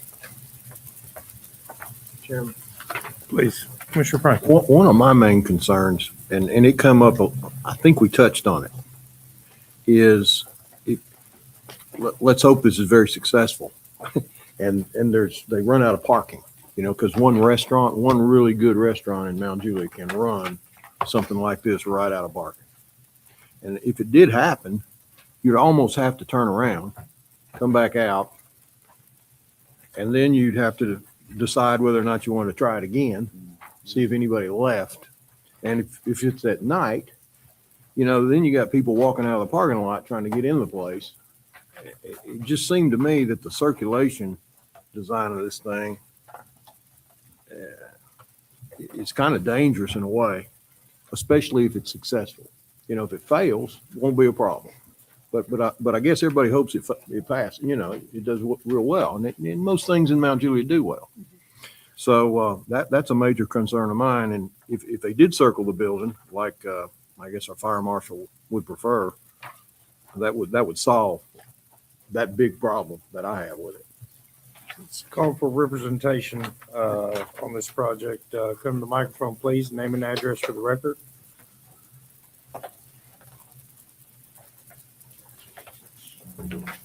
Benicio Liriano, 100 MLK Boulevard, Chattanooga, Tennessee. Well, you want to, I guess, kind of speak to that, why there's not a continuous design around the building for ingress, egress versus kind of the one way in, one way out as far as the setup here? One of the main reasons like that is because of the slope of the site.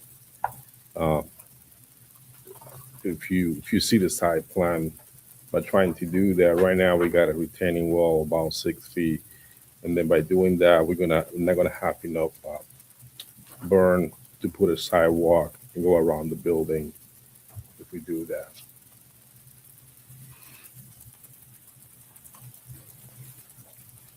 So as you're cut, my apologies, it's very hard to read in the small print. Are you, so the property to your south, you are lower than the property to your south, or you're higher than the property to your south? It's lower. It is about 20 feet from finished floor on the loading all the way to the lower spot, which is 580.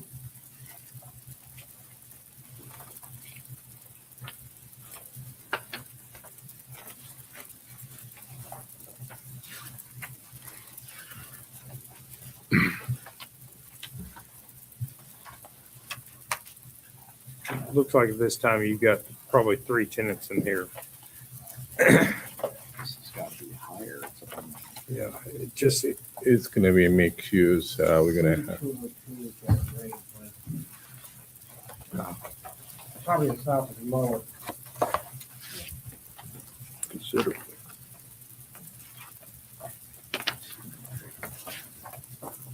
Yeah. We're, Slower.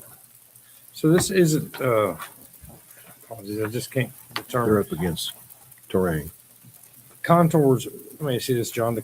As shown on sheet C202, the contours basically are indicative of the property boundary, so this is indicative of the shape of the property. Is that correct? So this property's kind of, as it goes to that, it kind of does that right there. It's not a true rectangle. Semi-rectangle, I guess, with the S over there, or the swirly.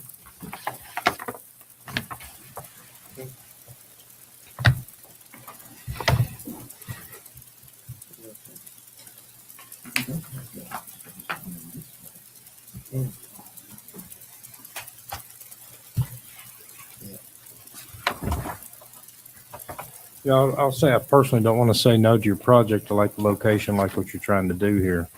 But to me, we got to find a way around your building. And I can't speak for everybody else, but I think we got to find a way around the building to drivability. Commissioner Franklin. I don't know how far out you would be on your TDEC or your TDOT permit on your curb cut, but that would, because that, if staff is right here, you know, that'd flip the whole thing too, right? You could, I mean, this whole site plan would be irrelevant. They'd have to start from scratch if they went to the top of the hill, right? Correct. So we got that kind of hanging out there. I wonder how long before you think TDOT will approve or disapprove. So it's not really TDOT. It's how quickly they can get me that site distance profile. Once we have that, we're golden. We can get the TDOT permit. Okay. I haven't received it. Gotcha. Well, that would be another thing that kind of pushes this off for me. And that comes from the developer, correct? Correct. Okay.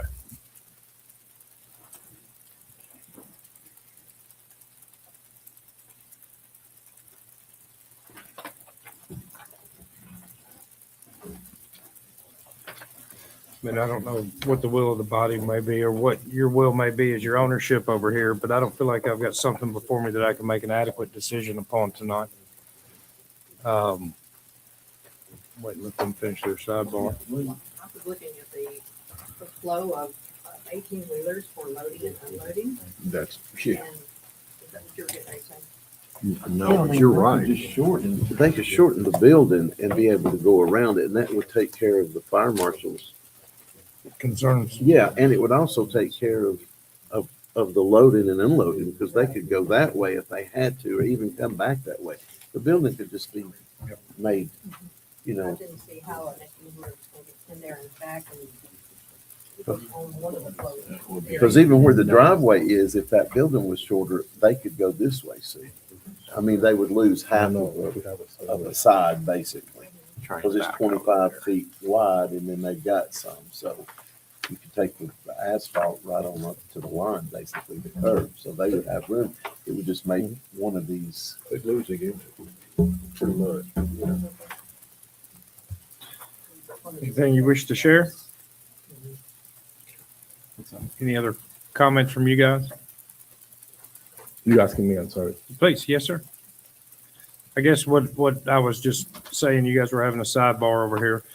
I feel like what staff is, it's my opinion only, in that what staff has shared with us in waiting for the site distance to determine the ability to use the entrance or ingress egress to this site on a state highway until that's provided to staff. It could constitute a major amendment to this property without knowledge of that. I think it's the will of this body, as I'm determining it right now, that we got to find a way around this building with traffic for fire and safety for the community. So not necessarily wanting to turn you around, but as well, staff has provided us a report of currently right now, planning staff has 28 comments that says nothing's been attempted to be addressed since prior application in April. And then Public Works also has 13 comments. So I'd say you got an excessive amount of comments here this evening, as well as an issue that we're finding of safety of how to get in and around the building.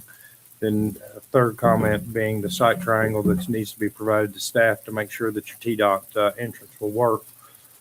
As it sits right now, I don't think that I have enough right here to. With all the respect, we submit those comments. Yeah, it was submitted. You're welcome to come to the microphone and speak as well. Yeah, all those comments were submitted, and I got to transmit it. I can share with you right now that everything was sent back. When was that? That was originally submitted. Let me check the date. But all those comments, it was like 16 items. They were all addressed and clouded in the submission. The copy that we have here was submitted and noted on the document as February 20th. This does not show a revised site plan. No, you have done. Sorry, you got the old copy. Okay, that's what was submitted to us for the resubmittal. So that's why we were not able to note that the comments have been addressed, because with the old submittal that we have, the copies that we have, they did not address the comments. The So one that was allotted to the portal. yes, that's what we have. The paper copies that you all provided are dated February 20th. I know exactly what happened there, but the one that was allotted to the portal is let me go to the day over here. Well, the additional copy that we have also says February 4th. So I've got one with February 20th and February 4th. And these were the paper copies that you all provided to us. We don't make copies of those. Do you know what happened there? Let me ask you this, Sam. This item was deferred from our March agenda, I believe, instead of our April. No, it agenda. wasn't. It was not. It was You April? denied it. It was denied. Okay. So they technically could request a deferral to them, or no? Yep. Yep. Very well. May I say something? The previous meeting, I'm the architect of record. We did not notify, we didn't exactly that we had to be present. On the website, it says the first we had to be present. That's why nobody was here. And then after that, we got in contact, and then we resubmit that information again. And I'm looking for the day over here. I'm surprised you got 29 there.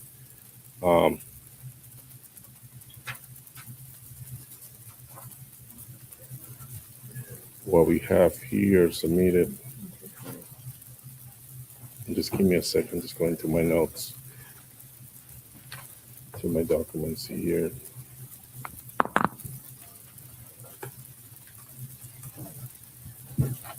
So is it fair to say that what we have before us is not what you're planning to do or submit? Yeah, it's fair to say that what we submitted was addressing the comments that we have. So would you like for us to vote on what do we have here before us? Well, it seems like we didn't comply to what was requested before, and then it was not the case. Would it be better to defer or? On things that we fear, I mean, unfortunately for the owners, we are not the amount it's going to cost a lot of money, but denying at this point also will be worse. Not lose all the work we have done so far. Request for deferral?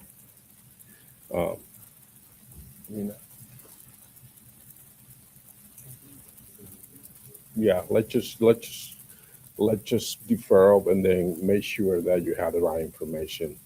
And because I'm pretty, we address everything you ask. I don't know exactly what happened. Mr. John? I would just like to say that we've checked the electronic submittals, the paper copies. They're all the same from February. So we did not receive anything updated. So let you guys work through that. We'll request your acceptance for deferral on that. Would encourage you to jump in and get involved and speak to staff and make sure we got the right thing. You've got something with some potential merit to it, and we'd like to see it. So that is a deferral of that item on our agenda.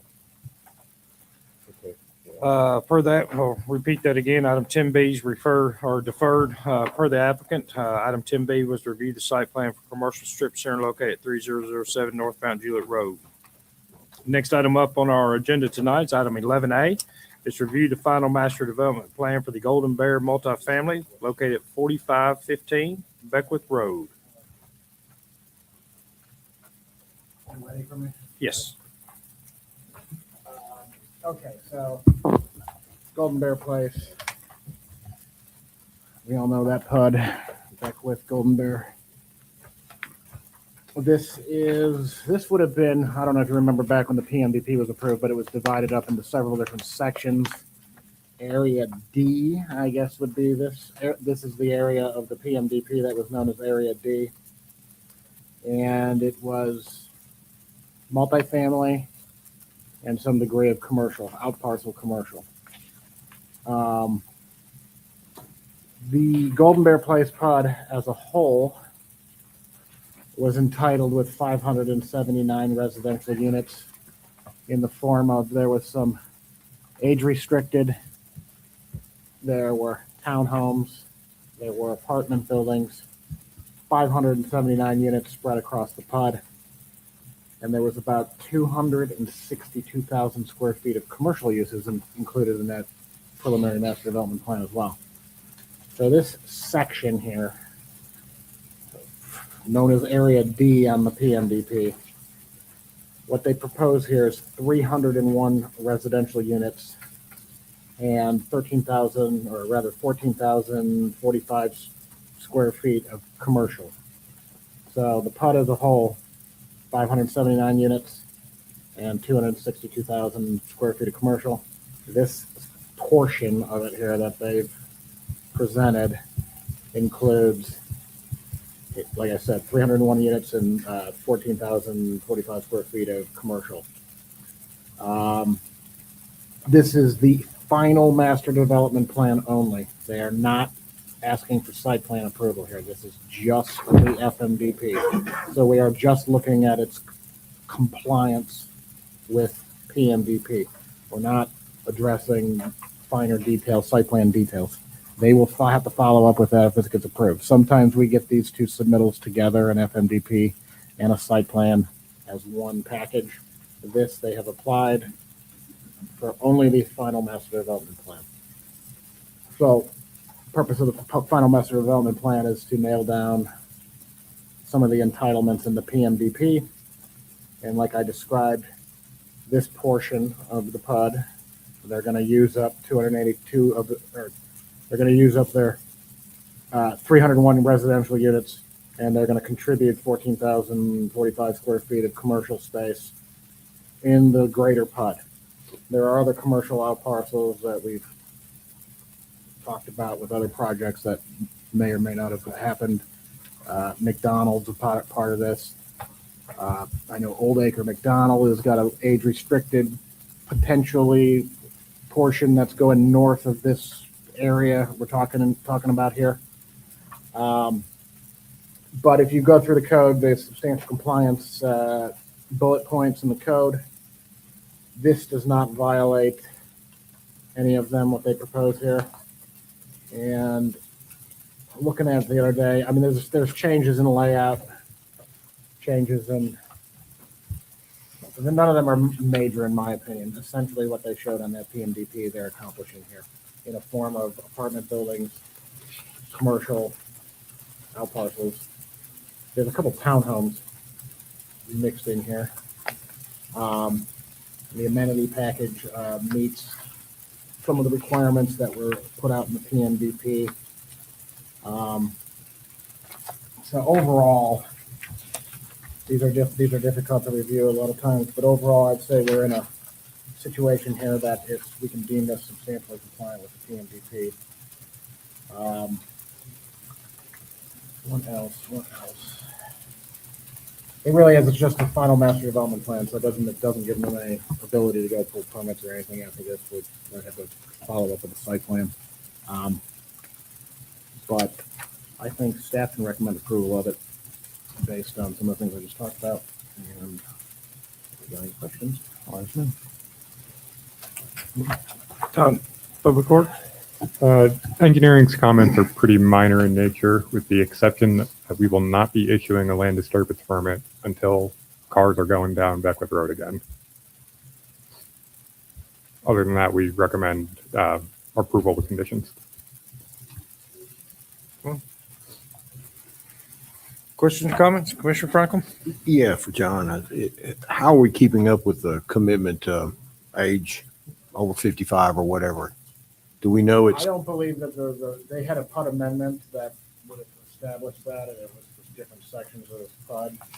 The age restricted was never earmarked for this area of the PUD. okay, This was always to be standard multifamily. okay, Now you go to the northern, up back up a little further, that area up there came in with a PUD amendment for an age restricted facility up there. This is separate. okay. Separate developer, separate. Or it might, don't quote me on the developer, but it's separate section. Well, no, it is Old Acre McDonald here, but further north is their age restricted portion, of which we have not seen anything on that lately. Got 2 or 3 quick questions. Is there anything that would keep them from pulling kind of a bait and switch like we've seen before and just completely reconfiguring this? Or is it one of those scenarios where if it's... They would have done it now. Okay. Because once this is nailed down, then they don't have any flexibility. Like number of buildings, everything? That's that, after this gets approved, this is the way it'll have to be. Okay, because I, for the most part, like this layout. It's much better than some we've seen. Another quick question.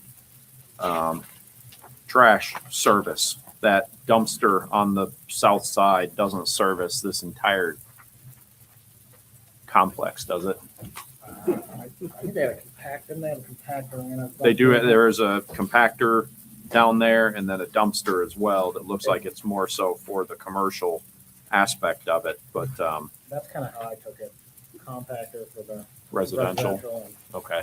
might need to clarify that with the applicant, but that's what I assumed.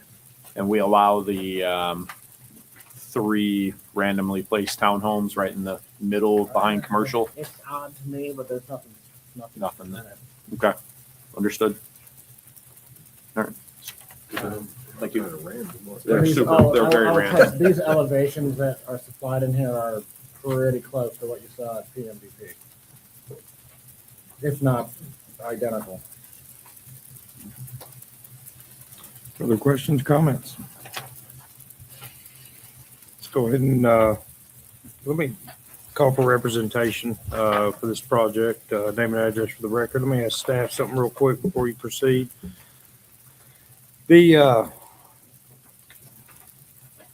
As with some of these right here, or let me just go ahead and name and address. Drew Hardison, 615 3rd Avenue South. Drew, do you have your commercial commitments and components within this? Have you guys been able to get some potential lessees on these properties here? They are not yet. So nothing committed as far as the commercial No, aspect? but I know that there'll be a mixture of restaurant and commercial there. And the restaurant is freestanding or within a strip center, Yes. basically? Yeah.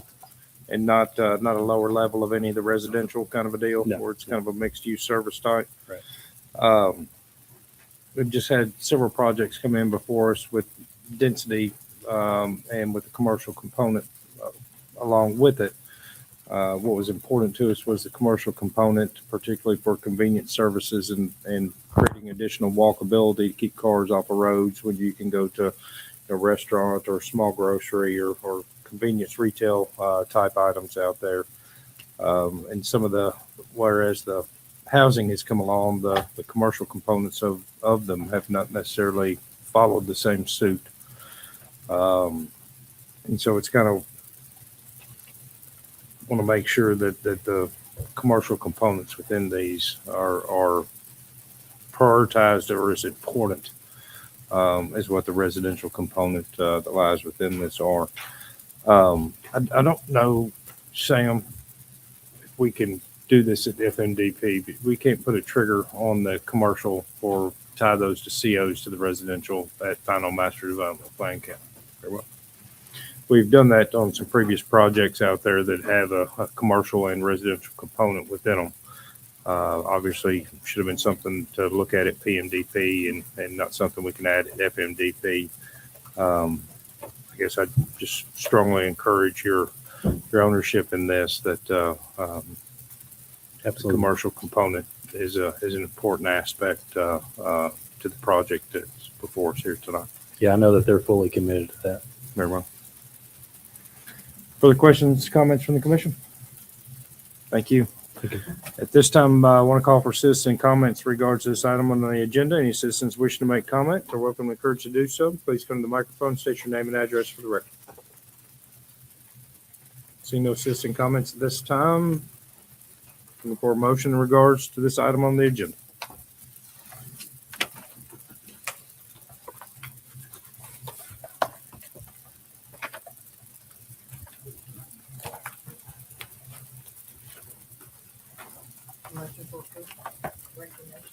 Subject to staff comments? Yes. Yep. That's a motion for approval, subject to staff comments. I'll go ahead and second it. All those, you gonna beat me to it? Uh-oh. Second by Commissioner Searcy on this. Yep, that's a motion and a second for approval, subject to staff comments. All those in favor, signify by saying aye and raising your hand. Aye. Against? Abstentions? So approved. Next item up on our agenda would be item 12C, which is to review the subdivision regulations amendment to Article 4-103, Streets and Pedestrian Ways. I'm assuming this is going to be, Todd's going to speak about this one. Yes, sir. And I'm assuming as well, planning has no reply on this one. All right, very well. Very well, Todd. The floor is yours, sir. Yes, sir. Essentially, our city leadership came to Shane and I requesting that we amend our street designs with two goals in mind: lower our maintenance burden and increase safety. So you'll notice in these amendments that our standard lane width just across the board went down from 12 feet to 11 feet. That's pretty in line with industry standard. And we dropped our posted speed and our design speed on every category of street. On residential streets, our residential access street and residential access lane are now going to be identical. The only difference being one of those streets allows front-loaded garages, one doesn't. Our residential collector, we are proposing taking the bike lane off of the street and adding it on as a shared use path to the sidewalk. We've done that plenty through the PUD process. Quite frankly, it's cheaper to maintain and it takes the cyclists out of the way of vehicular traffic, removing a conflict point. So it's considered safer as well. On the commercial side of things, we have removed landscaping from any median islands to reduce costs. We have removed the grass strip between the sidewalk and the edge of pavement as well. As such, we've had to widen the sidewalks by a couple feet to provide our furnishing zone against the curb. And we've also either provided or increased the size of our bike lane buffers along our major collectors, community collectors and arterials. All of which designed to kind of give multimodal users a little extra space in lieu of having that separation from the grass strip.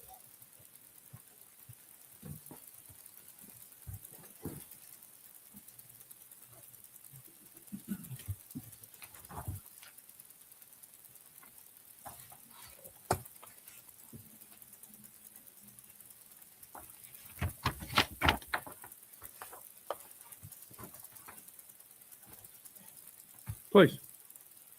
To do with actually the content Todd's talking about, but just a reminder, this is a subdivision regulation amendment, so it's one reading here at the Planning Commission, and it's either approved or denied. It does not go to the Board of Commissioners.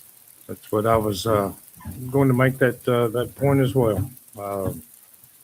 Yeah, there's no asterisks on this one. There's not. Nope, this is a final decision by the Planning Commission. We'll open it up for discussion. Commissioner Rass. I'll get on my podium. I've actually prepared a little slideshow. I can get that queued up. Now, I think just for a matter of reference, I've been a civil engineer for 35 years. I've designed interchanges, interstates, intersection improvement, sidewalk improvement, name it. I've seen it and I've done it. But I'll tell you that a deciding factor in your design and in all the standards that are established is safety across the board. If you're looking at these three different, we call typical sections, showing where pedestrians might be or might not be. When you're placing pedestrians within the right of way, the optimal location is as far away from the road as possible. And that has different definitions and different contexts. The closer you get to the road, the closer the trucks, the cars get to the pedestrians. One mistake can make a difference, and a couple of feet can make a difference in some locations. So I just wanted to set that as context of what this slide shows, and all I'm just showing is that separation is better. If you ever walked along the sidewalk, even on Mount Juliet Road, I think all of us that have walked on that sidewalk would really like to have about 5 or 6 feet between the road and the cars going by. But that's ATDOT standard, and that's what they build. They don't necessarily build contextually for sidewalks and multimodal. So I just wanted to add that. The first one for the residential collector, make it a multi-use path. pushing the bicyclist up on there, I absolutely support it. It's a great idea. I couldn't think of a better way to handle that. Some bicyclists like to be on the road. They like to be able to share the road with the cars. But from a safety perspective, one person on their cell phone, not that it ever happens when people are driving, but one person on a cell phone can take out a bicyclist in a hurry. So I absolutely support this revision. The second one,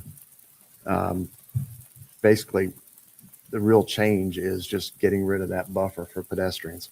I'd like to see the bicyclists up on some type of a path. You can make it a 10-foot path and put the bicyclists up there, or provide a buffer for the bicyclists if possible. But just removing that grass buffer, it's just a safety issue for me. Similar arguments and comments on this one. The community collector, arterial collector, they're very similar. Placing a buffer between the bicyclists and the drivers, great idea.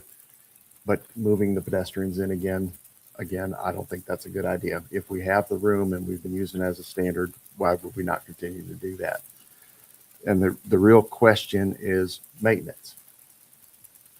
And in my perspective and in my career, maintenance isn't one of those things you use as a bargaining block for safety. I'll use a couple examples here. Old National Highway, this looks very similar to Mount Juliet Road, sidewalk right next to the road. I wouldn't consider that a safe place to go. If there was a better place to put the sidewalk further out, I'd prefer it.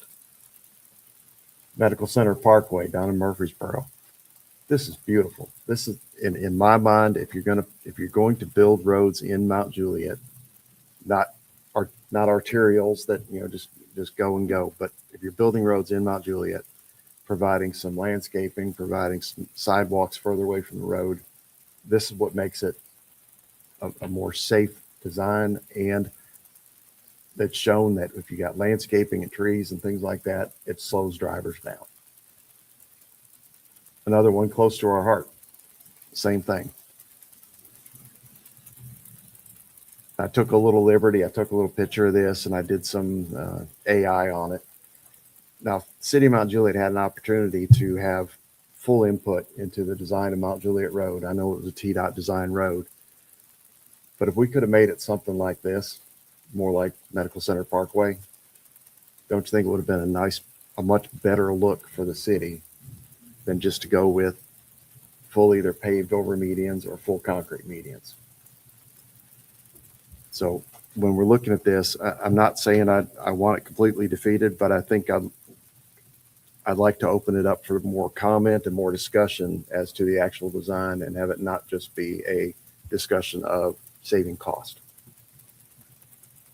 And I know that's important to the city, but I will never endorse safety for saving costs.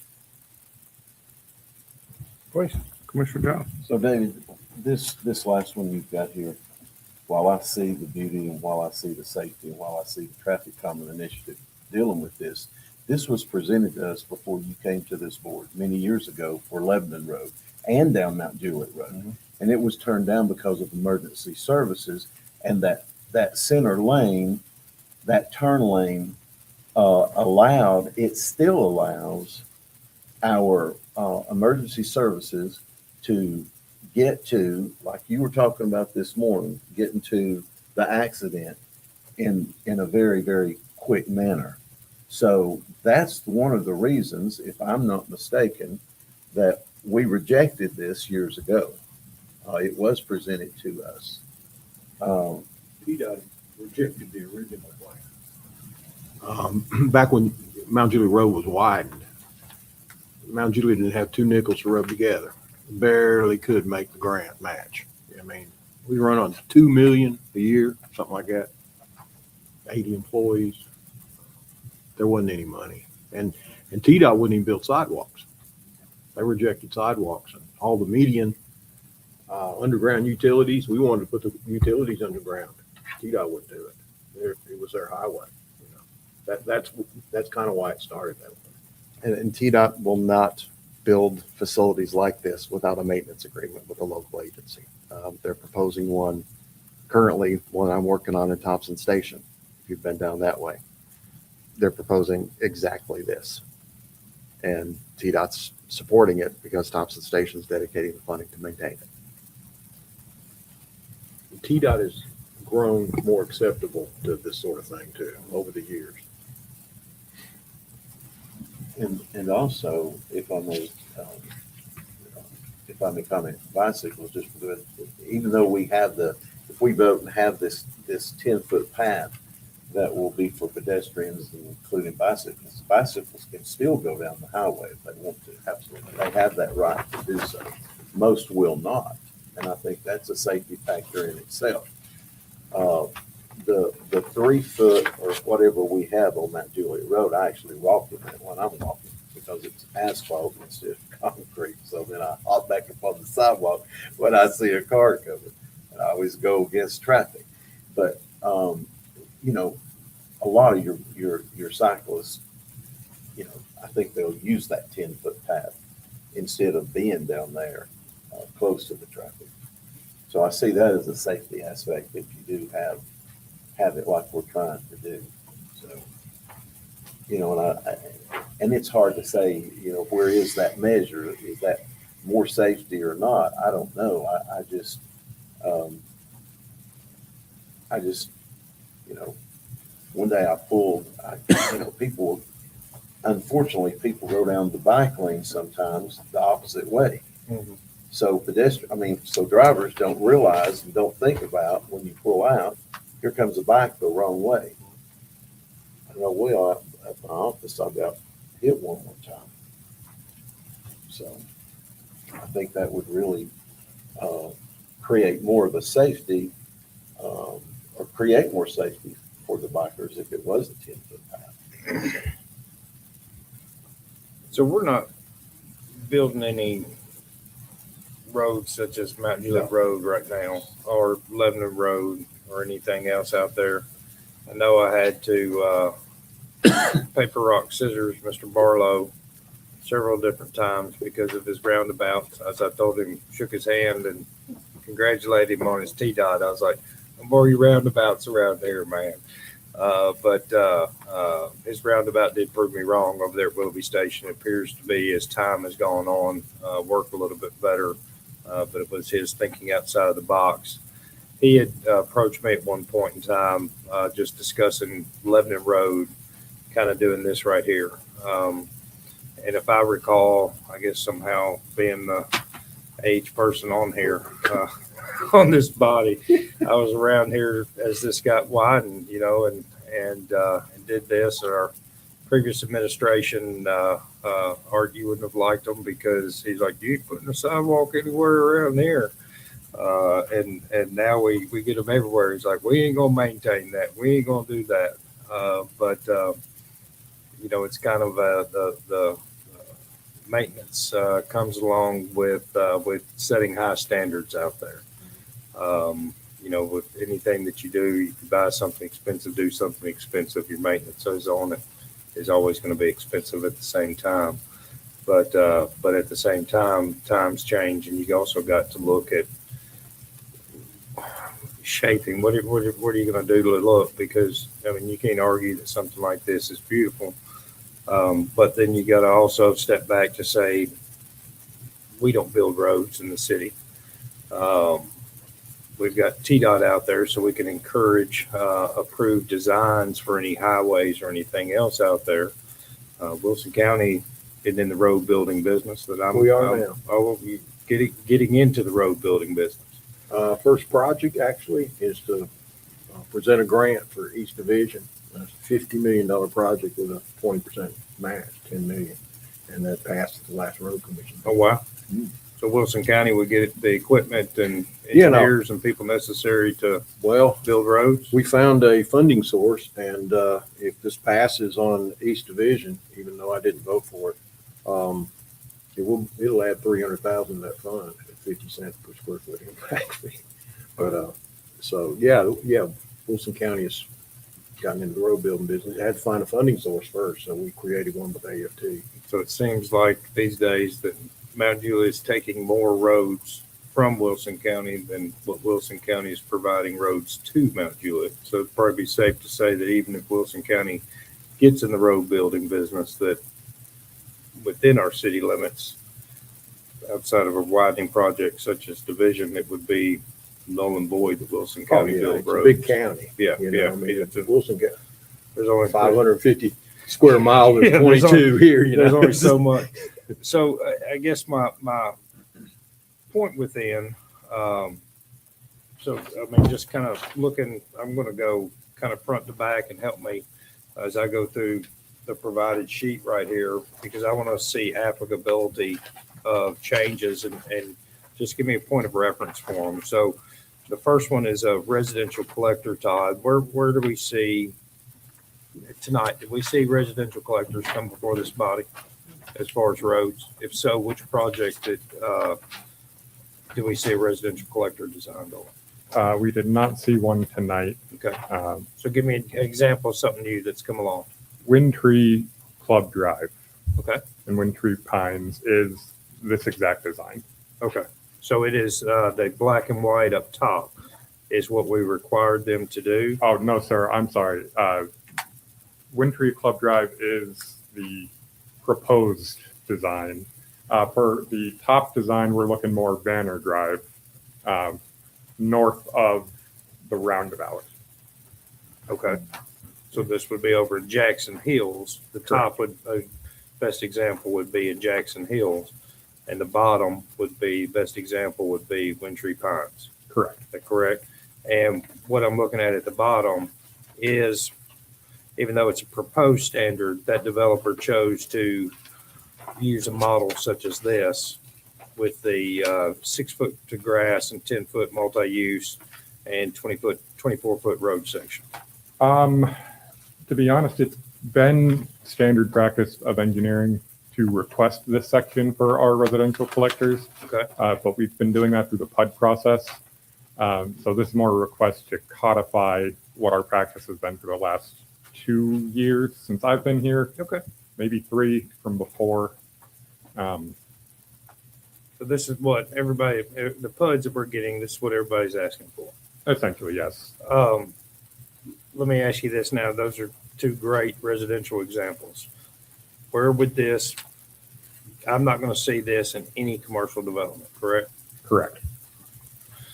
So this is more, page 1 is more getting in tune with what this body's been approving anyway. Correct. So we can kind of take a check mark and say, all right, this just kind of gets us what we've been approving anyway and move on from that. Could So, I ask a question here? Please, please. Well, Chandler Radford Road would be considered a residential collector, right? The more I've thought about it, the more I'm leaning towards that being a minor collector. When you read descriptions of our road classification, residential collectors are really just meant to get you out of your subdivision, while our minor collectors are supposed to give local connectivity between neighborhoods and our arterials. How then would Pleasant Grove Road not be a minor collector as well? Pleasant Grove Road is a minor collector or a community collector, depending on where on the road you So are. it wouldn't be considered a residential collector? No, sir. So this cross section wouldn't apply to that project? No, sir. See, one of the problems, the only problem that I have with this cross section is trying to put it into an older neighborhood. Like if you tried to retrofit this, it would be very difficult. Yeah. I And mean, that is it. if you're doing new construction, new PUDs, great, because everybody that's going to buy into this is going to see it. Yeah, you know, that's the intent. but if you bought a 1 acre lot in 1980 and then all of a sudden, got a bicycle whizzing by your window, that kind of gets you. That is an excellent discussion that we absolutely need to touch on. However, the residential collector, we're not going to be retrofitting people's neighborhood streets. They are what they are. We'll repave them as needed, but your subdivision is what it is. We're going to reduce maintenance costs. Yeah, that would be huge. I don't think that's the objective there. Well, Just want to make sure Yeah, we're yeah. talking about the same thing. I'm with you. I'm with you. I think something, it didn't get glazed over, but I think one of the even more important points in reading through this is that speed limits on every one of these was dropped by 5 miles an hour. So from a safety perspective, that should help in a big way. And while we're on the residential side, there is another important point that I don't want to just slip by you guys. There is now a condition in our 4.103.3, I think. Yeah, 4103.403 intersections. Whenever a residential collector intersects with a residential access street or larger, we are now calling for some form of horizontal traffic calming. That could either be roundabouts or center medians with pedestrian refuge at the intersection, but something to keep traffic going slow through intersections. Unless this body decides that the road network is laid out in a way that would essentially make it impossible to speed anyway. So if you have a curving road, meandering road, your speeds are going to be naturally lower anyway. We probably don't need to do that. And that will be up to y'all. But that is a big change that I forgot to mention earlier. Sure, I will. More collect- roundabouts as Andy would have wanted. I will collect significant heat, but I am a big fan of roundabouts, so that I don't have a problem with that. I like them in neighborhoods. Yeah. Yeah, just the retrofit on the bigger roads. Yeah, we looked at Wintry Pines, speaking of one, that roundabout right there at Wintry Pines entrance. And Andy loved it. I just, no, please no. No, please no. There is a lot of irony. Wintry Pines is pretty much exactly what we're trying to do here on the residential side. Gotcha. All right, so it kind of answers our questions, I think, for the most part on residential collector. So let's kind of flip the page and let's talk now, Todd, about the minor collector. I guess where would I see this, or where am I seeing this? And if you can help relate this to a first person for me. I think our newest example would probably be Purple Martin Way. So that's going to look. Purple Martin Ways, which that connects Belinda City to Summit Boulevard. Okay, that's a good one. I didn't even know that was the name of the street, but that's a pretty street name. I apologize. That one is a 5-lane section.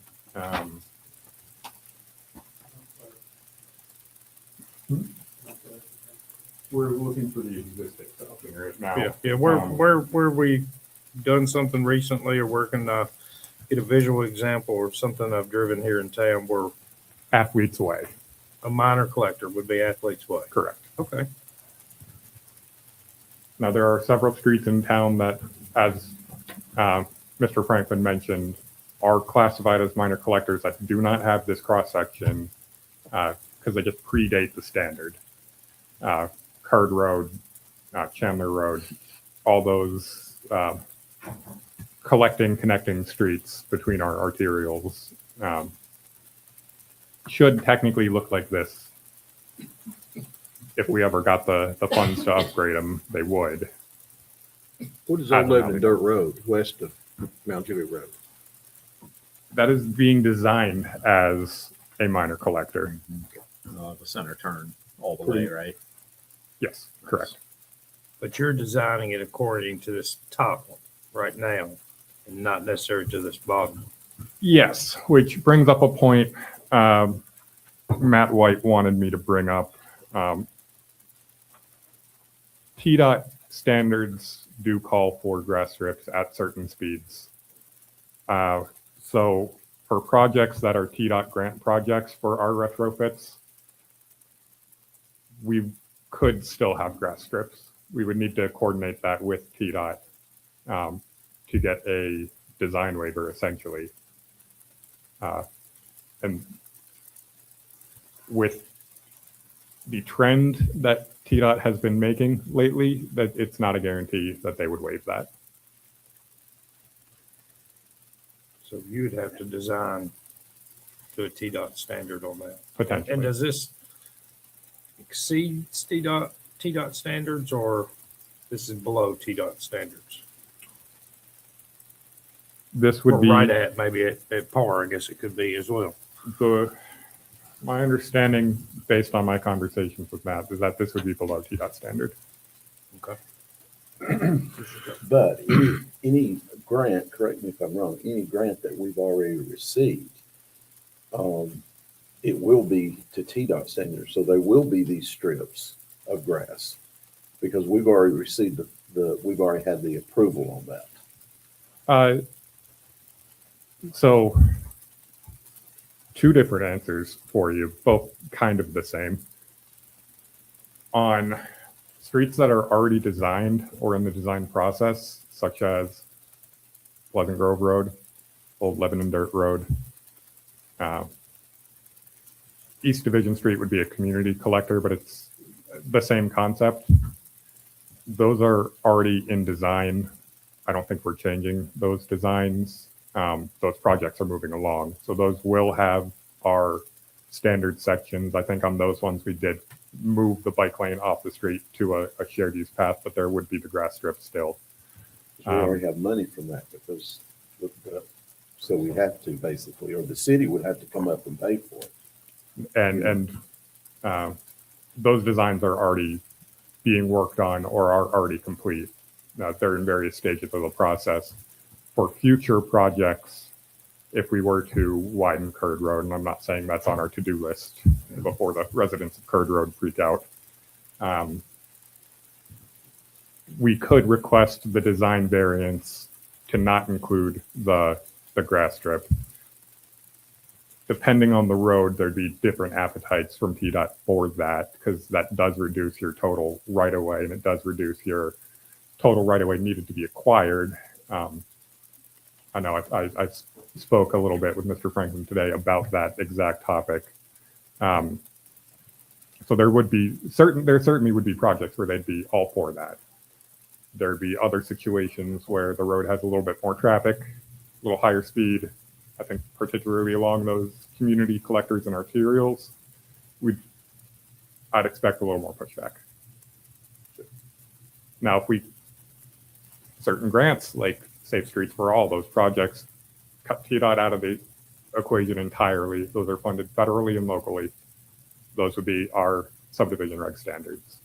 The Tillman property has had conversations with us right off the interchange.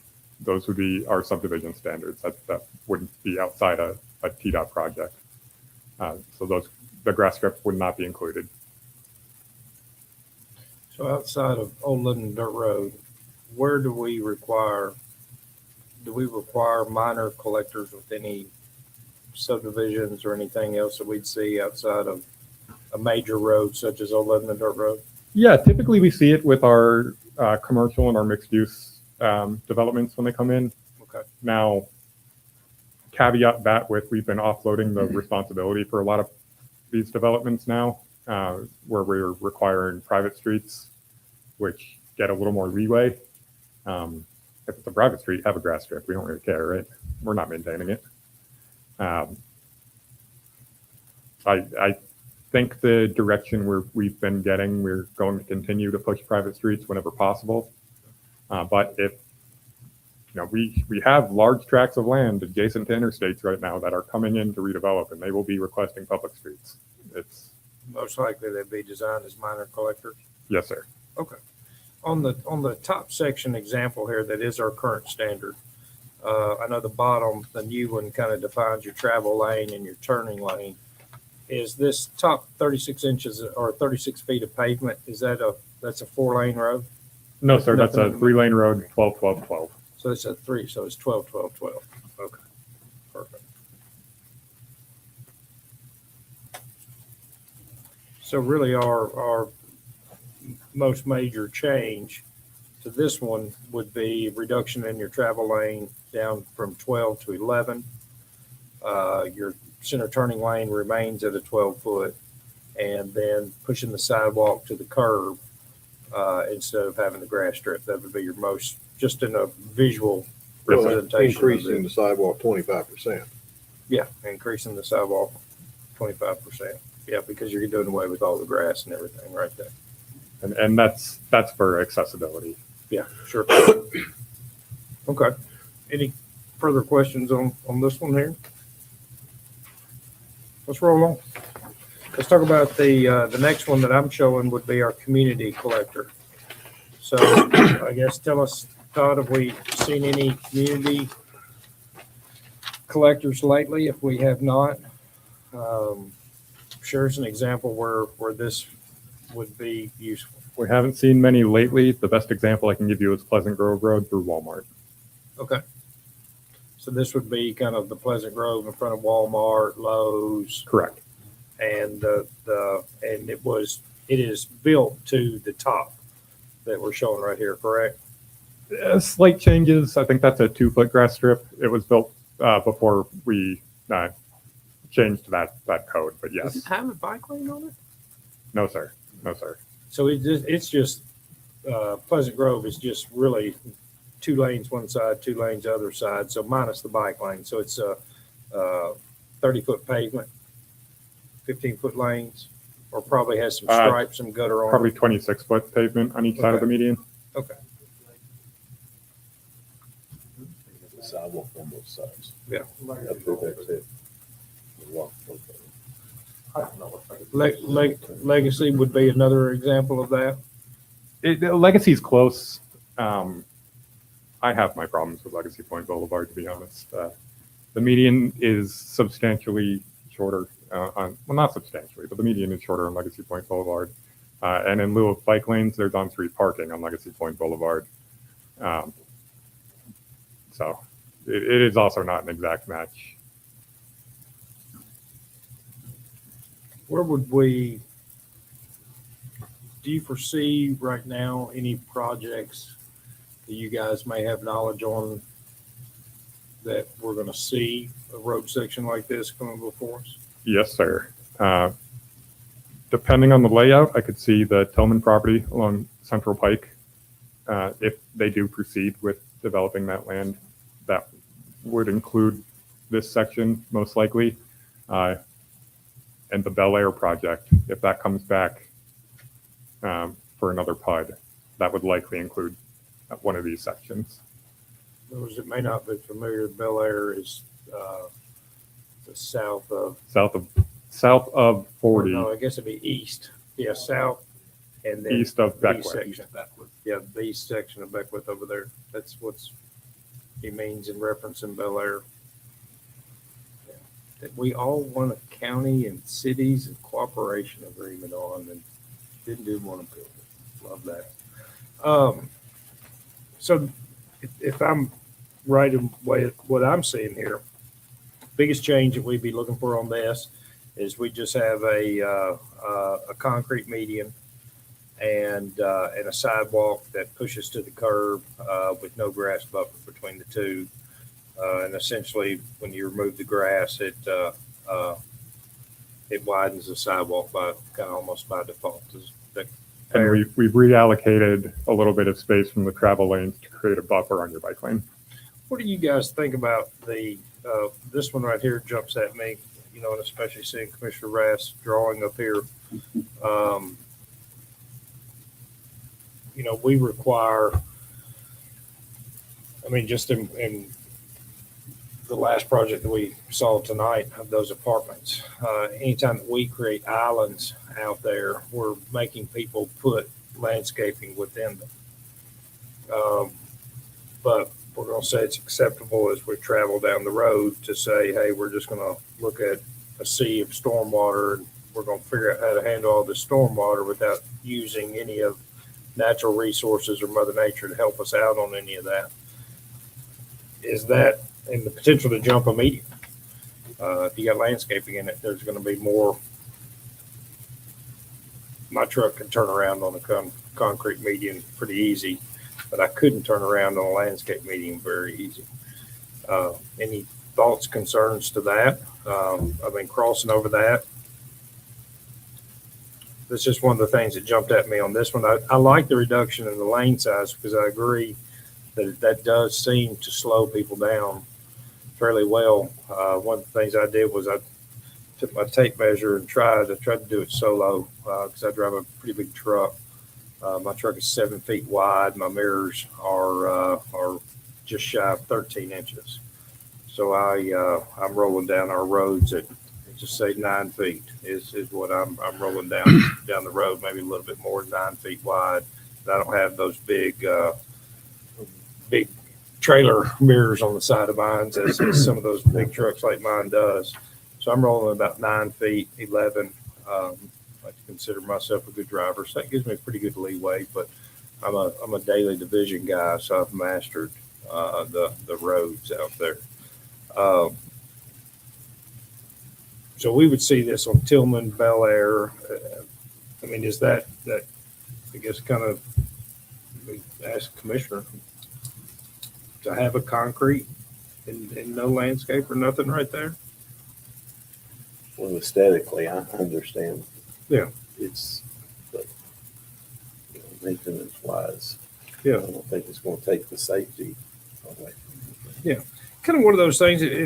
Should we adopt this? I see a lot of this that makes sense, but kind of my recommendation would be maybe some staggered green within it, because you just get into, that probably is even more problematic if you do something like that, because, as Bobby would say, and our ex director of public works, the reason why he didn't want sidewalks is because he didn't want trees in them, because he didn't want roots pushing this stuff up and required him to go out and tear a sidewalk out, or somebody tripping on a sidewalk and coming after us, or whatever should happen. And times have changed since 21 years ago out there in philosophies, and we've obviously changed a lot here.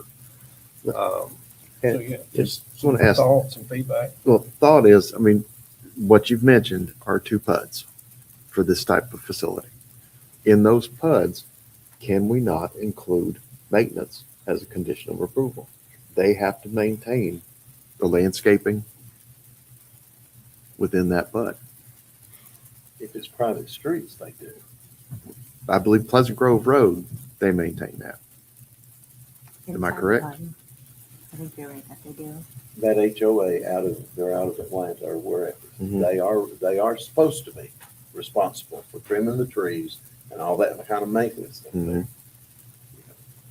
We have conditioned in the past medians at intersections and roundabouts, designating them open space and requiring that to be the maintenance responsibility of an HOA. The difficulty is commercial HOAs are a little harder to crack the whip on than residential ones, which I think is why a lot of this maintenance is falling on the city, which is why it was requested in the first place that we bring this forward. Yeah. And that's a prime example too that you're talking about, Pleasant Grove Road. I don't mind. To tell you that I've had to complain over the years because tree limbs hitting you in the face because they won't go up there and cut them. And you have to call the city manager, and then he gets on there, or we have to take our resources from the city and do the maintenance up through there. And, so that's, you're right. I mean, it's harder to get them to do it. Never really thought about it from the standpoint of how you get a mower on a 16-foot landscape and not blow gravel or grass into somebody else's car to create a whole nother problem itself. Yeah. Commissioner Franklin? I guess my main confusion between the residential collector and this one was that this is obviously a faster, more unsafe road. It's at 4 lanes of travel. And yet we've got the bike lane down there next to it and put a 2-foot buffer between it. That's great. But why in the world didn't we do a 10-foot on each side and just put the bikes up away from the road altogether, and then cut that 2-foot buffer and that 1-foot grass strip out and just take it down from 110 down to about 90? The answer is separation.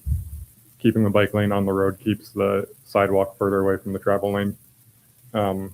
With the understanding that with an 8-foot sidewalk, even though it's not ideal for that purpose, inexperienced cyclists would just take the sidewalk. we can't call it a shared use path at that width. Um,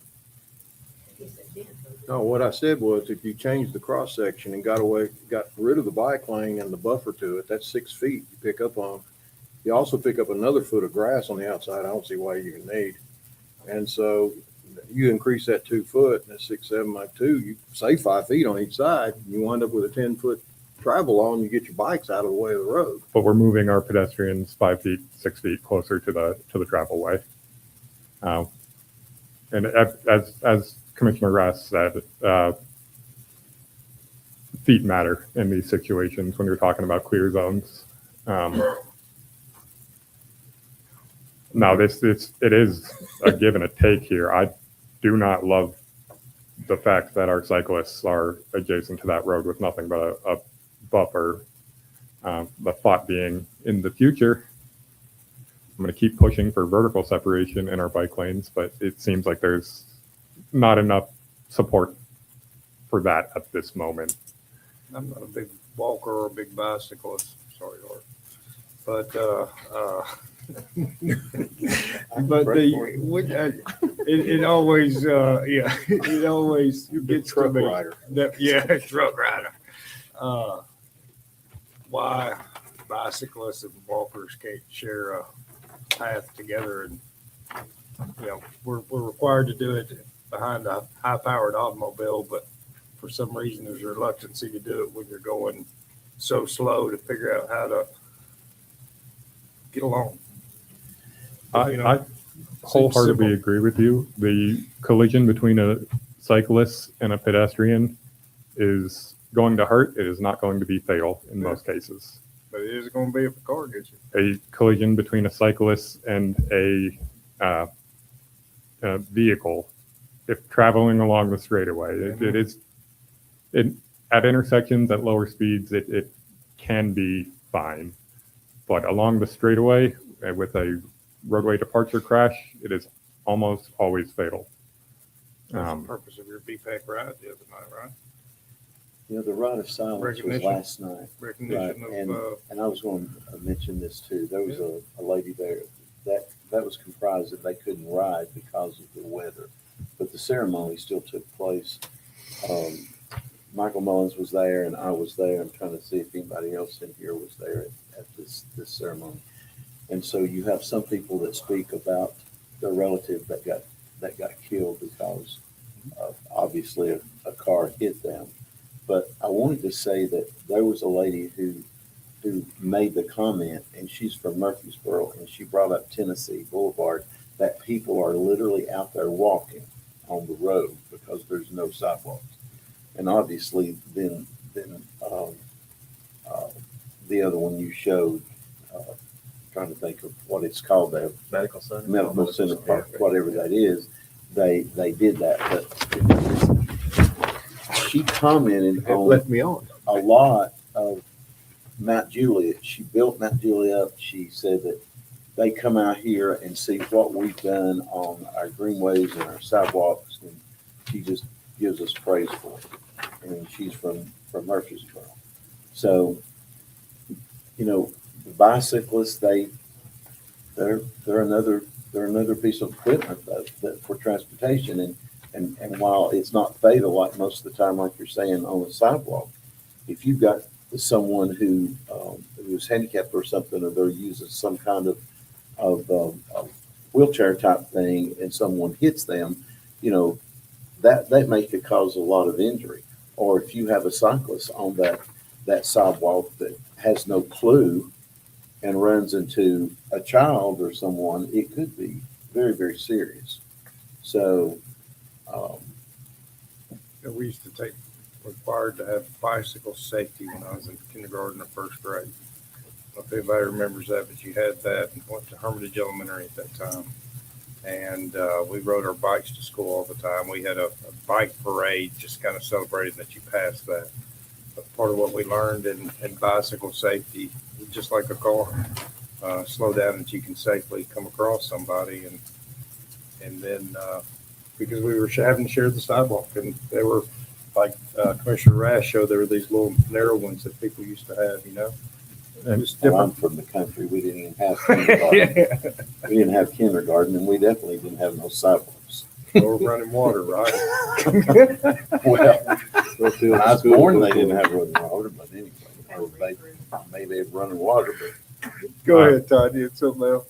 Commissioner Giles raises a very good point there, which just reminds me that the National Association of City Transportation Officials recommends dedicated, separate facilities for all modes. We're just not quite there yet, unfortunately. I would love for our standard to look more like what Metro's been able to accomplish on Lebanon Road right across our county line.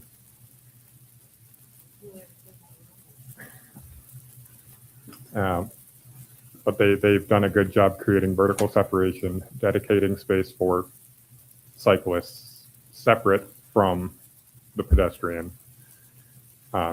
Unfortunately, we just don't necessarily have the will towards multimodal users in Mount Juliet right now, nor do we have the maintenance budget to repair the bollards and the delineators in the road, as they want that will get knocked contract. down. Nor do you have the funds because in Metro, they do sweep the streets, but they only sweep the section for the bicycles. So if you're driving a car, it's too bad. You can run over the nails. And Mount Or Juliet if you're does walking not on the have, sidewalk, it's too bad. You can walk on the nails. But if you're on a bike, they sweep just that section. They have a special sweeper that loads and unloads down to Oakwood Commons. It does nothing but sweep the bike lane. Huh? It's fascinating. Blowing dust up in the air. Yes, sir. the Metro We sweep our- taxpayers we also sweep our voted roads, for a though. tax. Yeah, but we sweep our roads. They've got a sweeper that just does nothing but the bike lane. Yep. Well, It's got little. Mhm. So the, really the main discussion, I guess Commissioner Rass, you don't have anything different than what is proposed either. That the proposal is kind of harmonious. Outside of the landscaping right there, and I guess to me, it was a bigger deal, but then just seeing the applicability of it, there's so few places out there that we have that. No, this is not my proposed. Yeah, standard. yeah, This is sorry, supposed this to be is proposed what's standard. there. But we would have, I guess we'd have the ability, it's gonna be my thing on this one, if we take the landscaping out, we would have the ability to put it in certain areas. Would that be fair? Because I'm thinking like, so let's use Pleasant Grove, as a great example right there. As you come in off of, Mount Juliet Road, that's kind of nice to have that break and that landscaping right there, and it's kind of a transitional area. But then as you get on through there, and once we're past the Lowe's entrance or whatnot, just per se, to go back to a concrete right there, but at your transitional points, your iconic points, it's kind of an architectural thing. You got to have your iconic statement. But I'd like to make sure that we leave leeway to install those at certain iconic points, because if not, we're kind of going against what we ask people to do within our developments and saying, hey, we're great with you putting that island there, but we're going to have to put you something there so it's just not a sea of asphalt and concrete. And I don't want to see our roads create a sea of asphalt and concrete. That I'd like to see some trees and whatnot in there, maybe iconic or entrance points or whatnot. Sculptures or anything in those.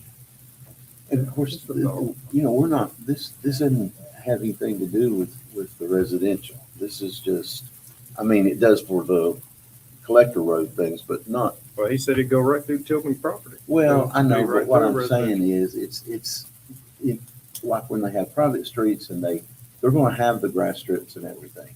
And I know what you're talking about, Pleasant Grove Road and how that's nice, but there may be some instances where we as a body in this could say, hey, could you do that somewhere, as long as they take care of it.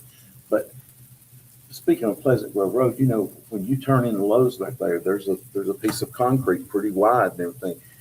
To me, that's sort of safety, because people are nuts out there. And so if they're trying to go in and come out, you can stand on that. I don't mind the concrete And median at all. I don't mind the concrete at all. I feel a lot safer being up just in the middle of it. I mean, I walk the area because of where my office is sometimes. So, I don't, so. All right. And while these come here this time to change, they could always come back again if for whatever reason the city, the body didn't want it or they wanted to change. It's just a lot, like a lot of things, and we've even made the comments on it. We've evolved over these years. So, I mean, it's trial and error a lot of times. So I don't see no reason why we couldn't change and adopt this and go forward. Have we quantified the cost difference per whatever unit of each of these roads would be? No, sir. So let's, Just one last thing. Art, to your point, in my mind, I would rather have the landscaping as the standard and then apply exceptions as they come through rather than do it the other way. Because if we establish a concrete median, that's all they're going to build. And if we ask for more, we can ask, but we have an established standard. And they can just say, no, we're not going to do that. You have a standard, we're going to build it to that. And they'd be fully in compliance. That's my only point. by making it, as I said, at entrance points, high visibility. That you still require that. I don't know what the correct terminology, it works in some places and it's. I would make that recommendation that those points be at intersections. That's really going to be the most enforceable way to do that. Kind of what I'm thinking. But in saying that statement too, if you're going to, as it comes out of my mouth, I'm thinking about maintenance on that. In all actuality, entrance points are probably the hardest freaking areas to maintain because they're your constant point of movement in traffic. So getting me or you over there to weed eat or cut or mulch or water or whatever presents a greater challenge at those points than it does on down the road. So that's a thought. All right, let's move on. Let's just finish discussing these right here. So we only got one more and then we get through it. So let's talk about the arterial. Tell us where we would see arterial section in a road design like this. Have we done any like? There's not currently one in the city. The closest you'll find is the design proposed for East Division, the 5-lane median section similar to this. TDOT classifies Division as an arterial. The most notable arterials in town are Mount Juliet Road and Lebanon Road. And those are our current 5-lane sections.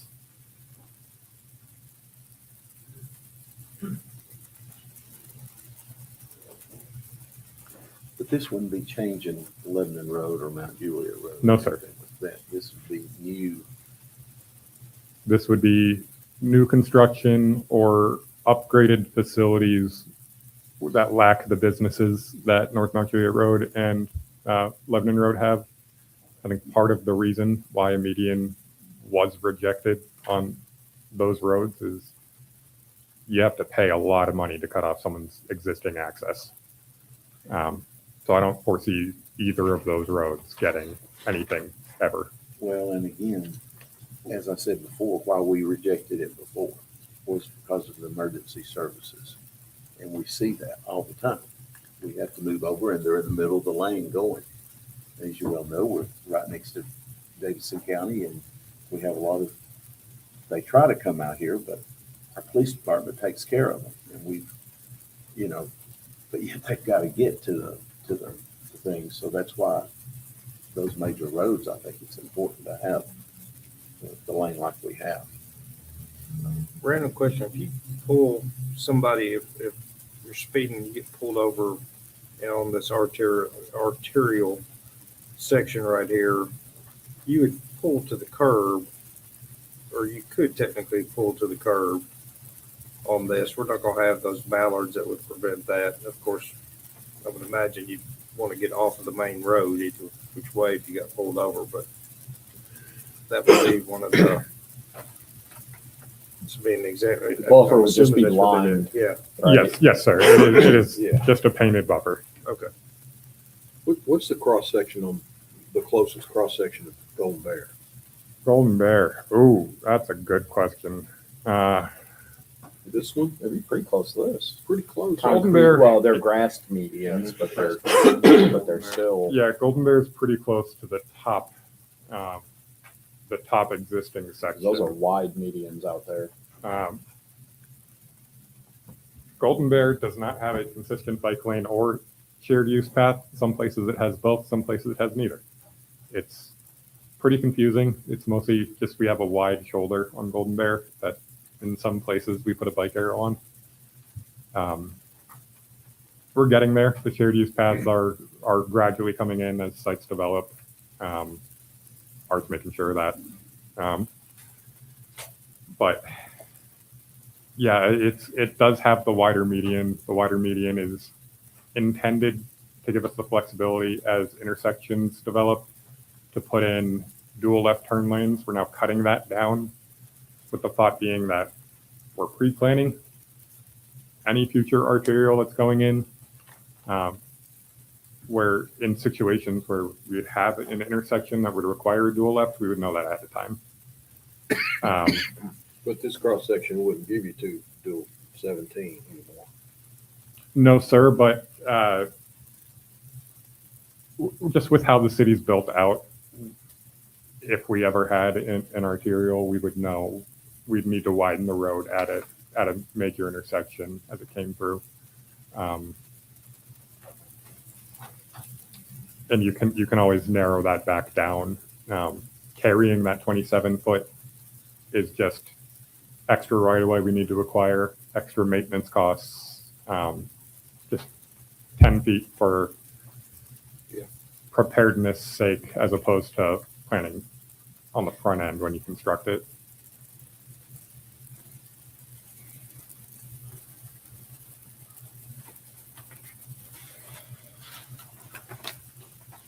So you mentioned division. If we're doing engineering and design right now for the widening of division, is this what division is being designed to look like right now? No, sir. The division's going to look a lot closer to our existing cross section. The difference being we took the shared use path off the road and put it on or we took the bike lane, I'm sorry. We took the bike lane off the road and put it on the sidewalk and created a shared use path instead. 10 feet. 10 feet, correct. And that would be, but this top section right here for the arterial. Yes, sir. Okay. And that's kind of where, I mean, to be honest with you, and I don't mean to sound inconsiderate of this statement's about to be, but to me, a bicycle is a pedestrian in my world, and a pedestrian should be on the sidewalks, and motorized vehicles should be on the road out there. And when you intermingle anything like that, you create danger. And I don't mind them going over to the curb. I think these days, anytime that you're on the sidewalk, walk path, whatever you're on, and you're within the proximity of cars, unless you're on like our greenway or whatnot, that's about really the only place to me, a bicyclist or walking, that really truly are ultimately safe. 2 foot, 6 foot, 3 foot grass strip or whatever else. But something as crucial and as important as the roadways are, and the safety of the roadways, narrowing the roadways down, because narrowing the roadways down does slow traffic out there, which we all know needs to happen. As I said, I was in that traffic because of Pleasant Grove wreck yesterday, and it took me an hour and a half to go from Central Pike. And man, I didn't have anywhere to go. I was enjoying sports talk, and actually finished up a portion of a great podcast that I was on, and luckily I did have a cold Coke in there, so I was all good on it. But And I mean, people were hateful and angry and aggressive as particularly as we got there in Providence. And right next to me was a Mount Juliet police officer in the same, and they were diligent enough to kind of be like, man, can't somebody do something like pick the blue lights on and get around all this stuff? It's what I would have done. But we're doing a lot of design for a lot of what we don't have. And that is catering to bicycle and the pedestrian. And to me, we put them all on multi-use paths. I love to hear that's the design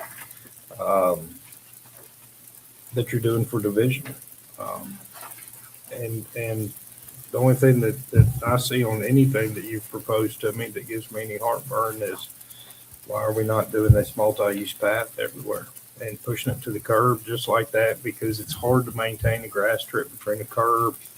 Metro installed some additional sidewalks on Tulip Grove as I went past them today. They did a great job on the sidewalk. They never did. Never put a bit of dirt, a bit of sod, a bit of seed between the curb and the sidewalk. And it looks terrible. And the sidewalk looks great, but the road looks terrible. They halfway, and most of the people, as a builder myself, I can say we don't give any attention to what kind of dirt and the quality of dirt that we put in between the sidewalk and the curb. It's most of the time it's the stuff that I don't want in a yard that's filled with gravel and stuff that really it's not conducive to grow grass. So I like the idea of pushing to the curb. I like the idea of growing it as a multi-use path. And I like the idea of everything that we are in life. It's finding a way for people to work together. And if you do bicycles and you do them on a multi-use path, people find a way to work together. People find a way to be harmonious. I think my only real comment towards it is I think that helps to narrow down. I think that helps our maintenance. I think that it's in the same time by doing those multi-use paths, I think people adjust. People figure things out.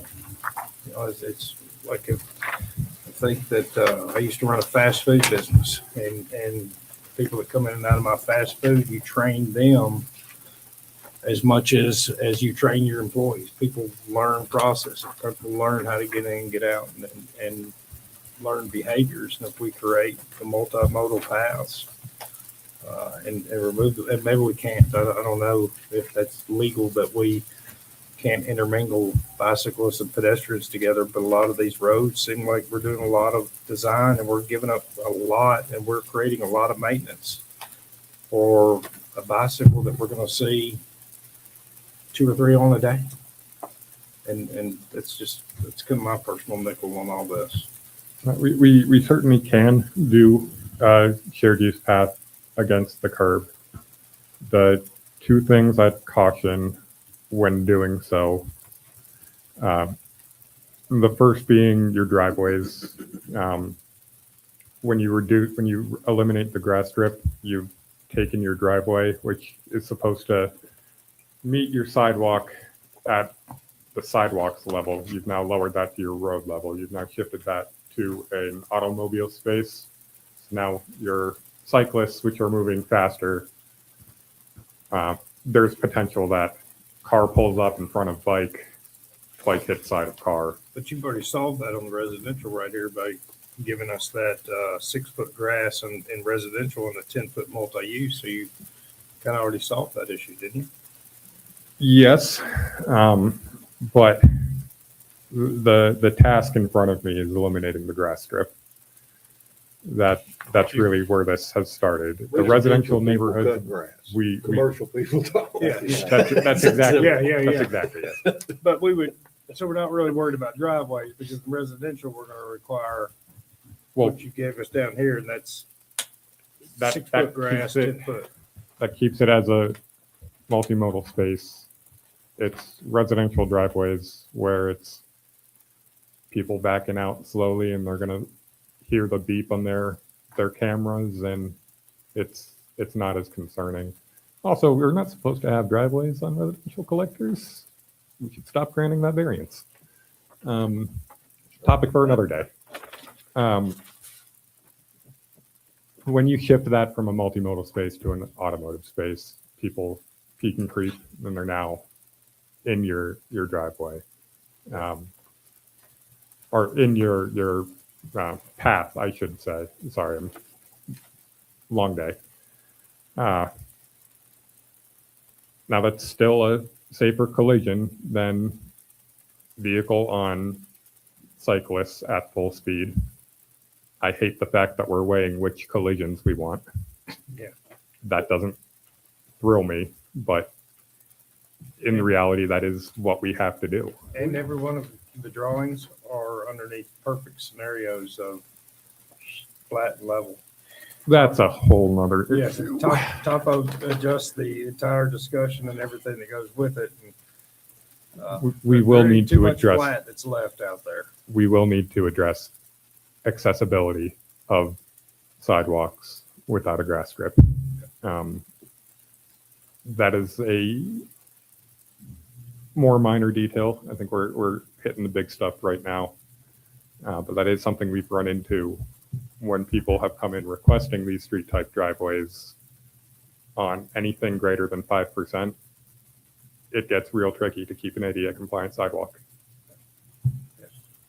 What are the shared 10-foot? What are they made of? They're not concrete, right? No, sir, those are asphalt.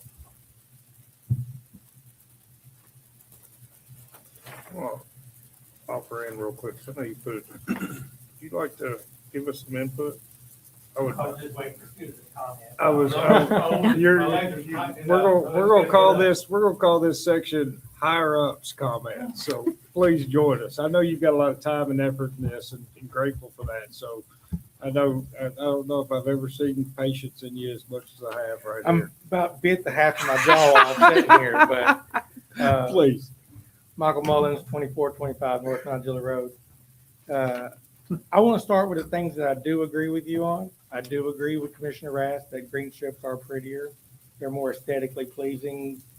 Purple Martin Way is very pretty as you drive through there, as I do on my way home most days.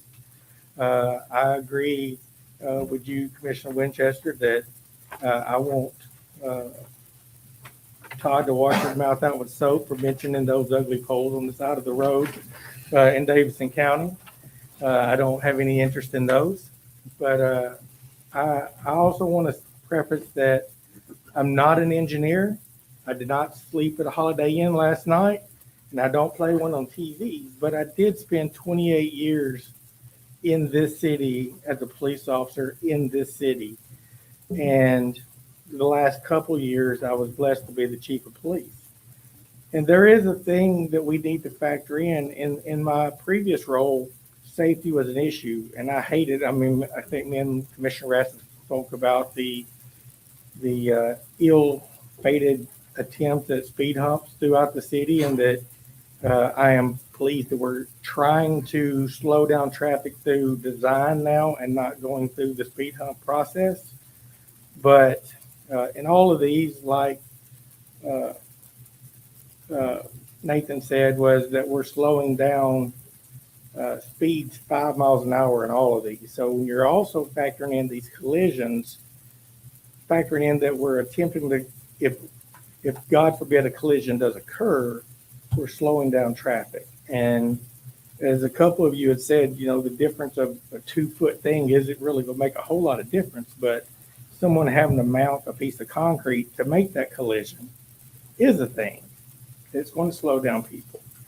And we've talked a lot about the different types of collisions that we can come into, but we've missed one minor topic. In the role that I'm in now, I do have to factor in the finances of these. And I understand Mr. Rath has designed these for 35 years.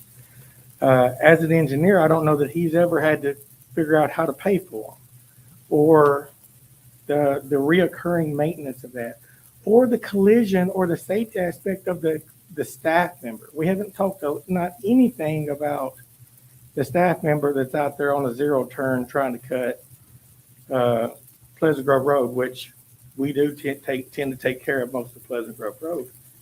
And for all the pretty aesthetic grass strips that we have in the city, there's a Waterford Court. If you want to see what a not pretty grass strip looks like, drive over to Waterford subdivision right now, and there's more dirt than there is grass over there. And I understand we're in a drought and those things happen, but they're not always pretty. But our staff members are out there having to weed eat that as cars are driving by, and the grass strip is to the curb. So there's no safety protection for our staff that's out there with their back turned to traffic, trying to maintain these grass strips that are out there. I cannot speak for the will of this commission, but I do know that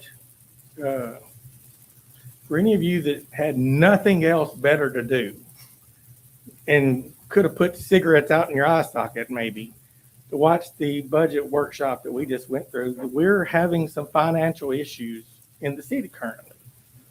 You see all the stuff on social media about the current tax rate and whether we're going to lower the tax rate, whether we're going to have to maintain or what our future is. But we also have $100 million worth of infrastructure we have to pay for over the next 5 years, and we got to figure out how to fund that. But we are paying for cars that are driving down the road because a lawnmower hits a piece of chunk of dirt or a rock, and we're paying for cars that are driving up and down the road in the maintenance area that we're taking care of. We're paying for injuries where people are stepping off the edge of the curb into a grass strip and receiving an injury because that's in our right of way. There's a lot of things to factor in. And yes, I enjoy looking at driving down Purple Martin Way and seeing the pretty trees and the grass on the way. And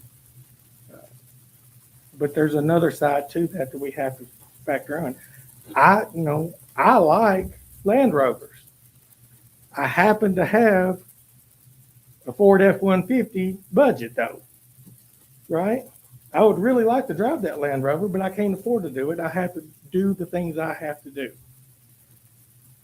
And then the other thing where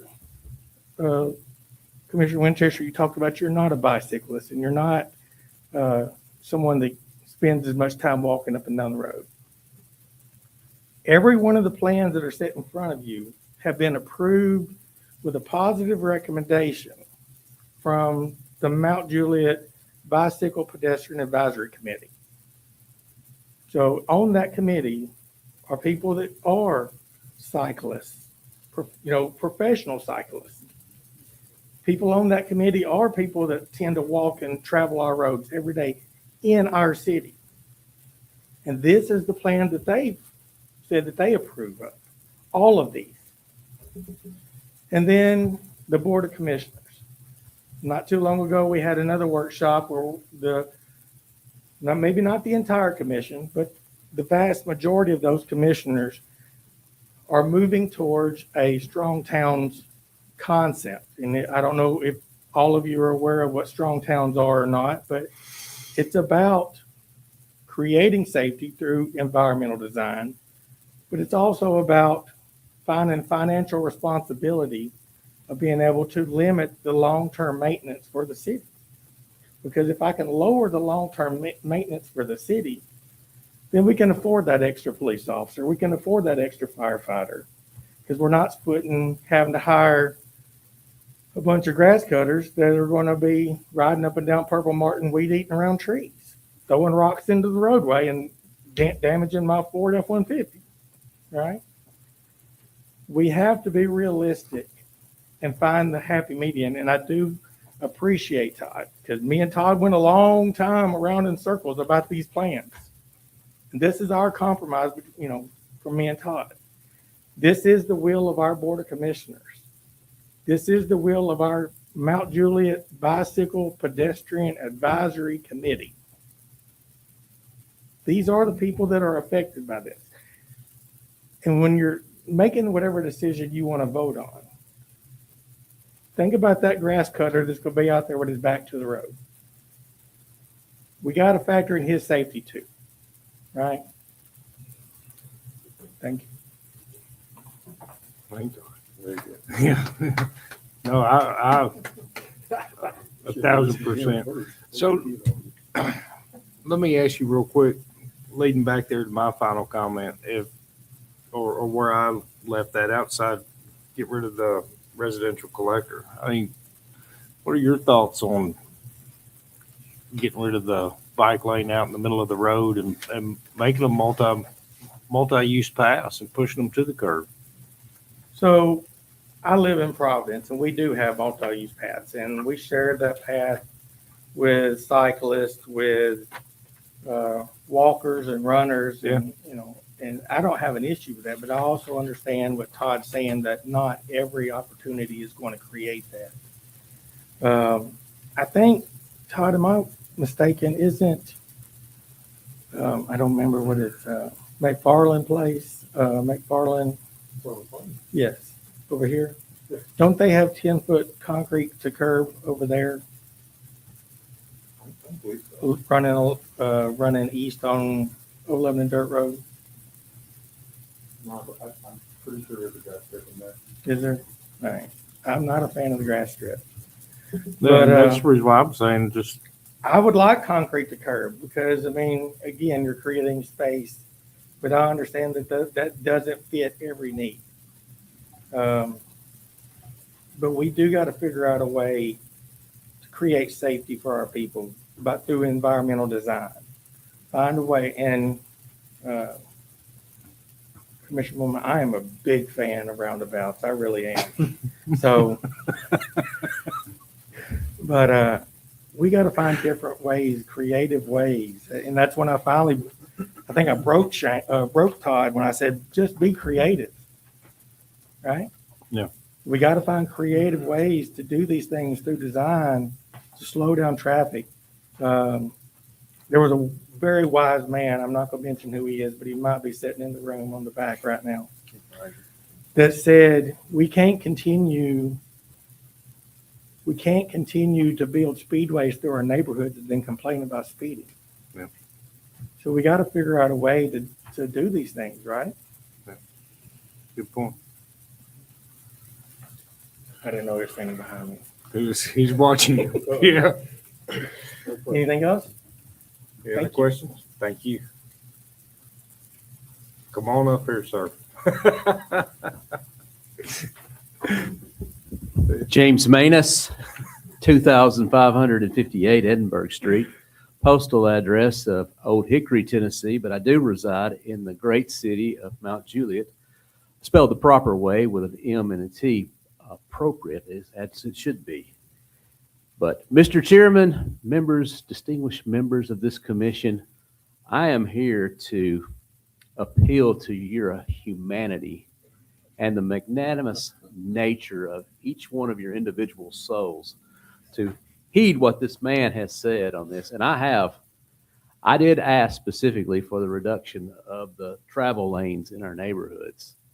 To me, we're putting ourselves under a long-term investment for additional asphalt, all encouraging speeding, just so people can come stand at this podium and complain about the speeders, just so the folks, and they're close to my heart, those individuals that vote on the budget, and they try their best, but they are just mere politicians trying to take on this task of balancing the budget. But that extra payment that we pay to put down has to be maintained, and then we have individuals come up here and ask us to put down and spend even more money on pavement on what we affectionately call a speed bump. And that was one of my main requests, was building these speedways through our residential neighborhoods, only to come back to put in speed humps to try to slow folks down after we built speedways. Trying to cut down on this stuff. I really like some of these things that they've done on the roadway standards on this, the multimodal path, getting people off.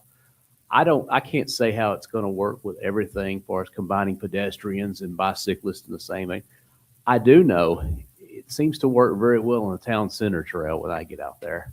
I'm not on a bicycle. I get passed quite regularly on a bicycle. In fact, I get passed by most walkers, but that's beside the fact. It seems to work very well. And I like that. I like the separation. I think we'd get more use of it too, is keeping that stuff separated off of it, getting the bicycle lanes out of there, reducing our costs for maintenance and getting it to something that we have a safer ability to support and maintain as going on in the city. It's my 2 cents. Thank you. Because, so you'd recommend no bike lane, because our proposal shows the bike lane still out there on the road. Yep, and I understand too that there's some places that may be required for what we have to work with, but I just say as a general rule, I would prefer to, and I know I talked to, I think Matt today about some grant opportunities that require some of this stuff to be built to TDOT standards. And my question is just trying to limit that to one side for us, the ongoing maintenance. And he's like, you've got to put something on one side, even if it's smaller or something, if you want to do the 10-foot multimodal path on one side, because that meets the requirements, I believe. Todd can obviously speak a lot more better to that than I can, but I'm just trying to limit us while providing and meeting those standards at the same time. Moped. More better? I did. Because it is the more better way to say it. So you would support approving as we have been submitted for all of the revisions and all of these cross sections? I can live with what's here on this thing. I mean, there's some minor things that I think everybody would probably have a little variation of opinion on, but I'd say what you have here is definitely a path forward and an improvement.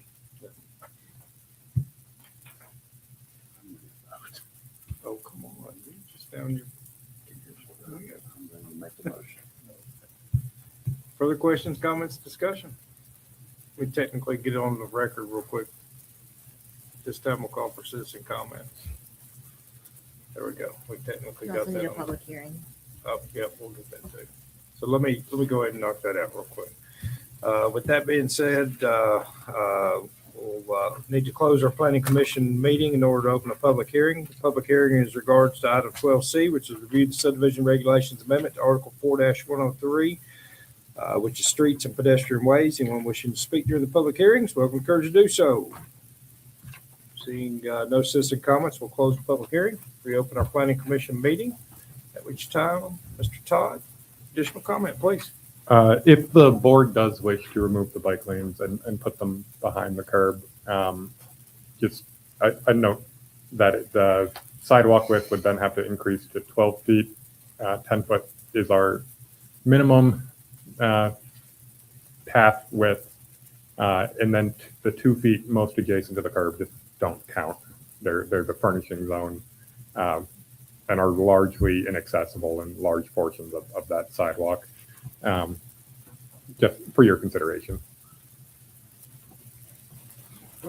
Commissioner Jones, you had a comment? Oh, I'm getting ready to make a motion. I don't have any more comments.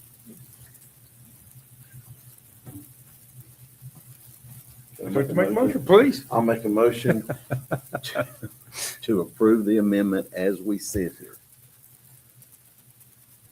It's a motion. I'll second it. Yeah, beat you to that one.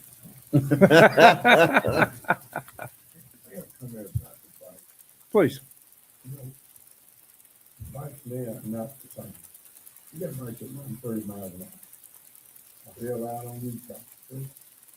Electric bikes? That's a great area right now. Legislators are working through that. No moped, not allowed on a bike trail, e-bike, and most places would be. What's the difference between those two? That's a great question. Realistically, I think if we ban on bike paths, that's great in theory. I don't think it's going to do much. I don't think we're enforcing that one that hard. No, it is a very good concern because he's absolutely right. E-bikes are fast and they're heavy. There's abandonment parks in that. Yes. All right, motorcycle. I got a motion and a second. All those in favor signify by saying aye and raise your hand. Aye. Against? Abstentions? So Next item up on our agenda is a recommendation item back to the Board of Commissioners is to, item 12D, to review the zoning ordinance amendment to Article, what is that? 1011? Sign regulations. And I didn't get a copy of this one for some reason. I think I got your second then. I don't Did know you? where it's at, Did you get though. multiple copies?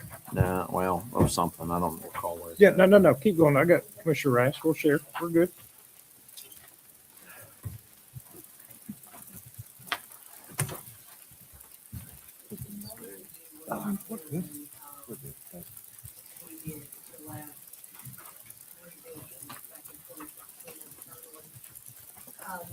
We tried another revision in 2023, October, actually.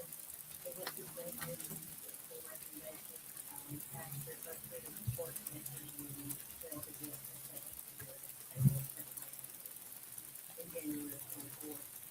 So it's kind of set on the shelf for a while. It was passed to five, bring it back to it again. We did even more of a revision to it. It's actually a complete rewrite of our sign ordinance.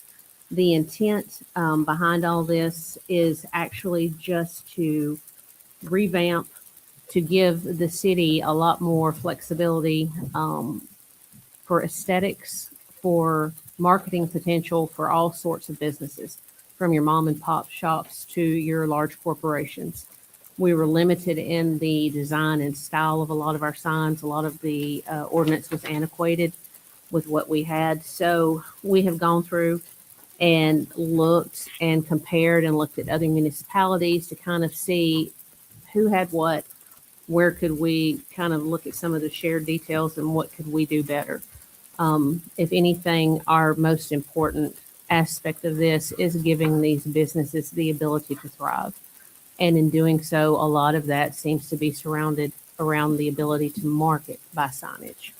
So we went through, took another good look at this. We've worked on it for a few months now.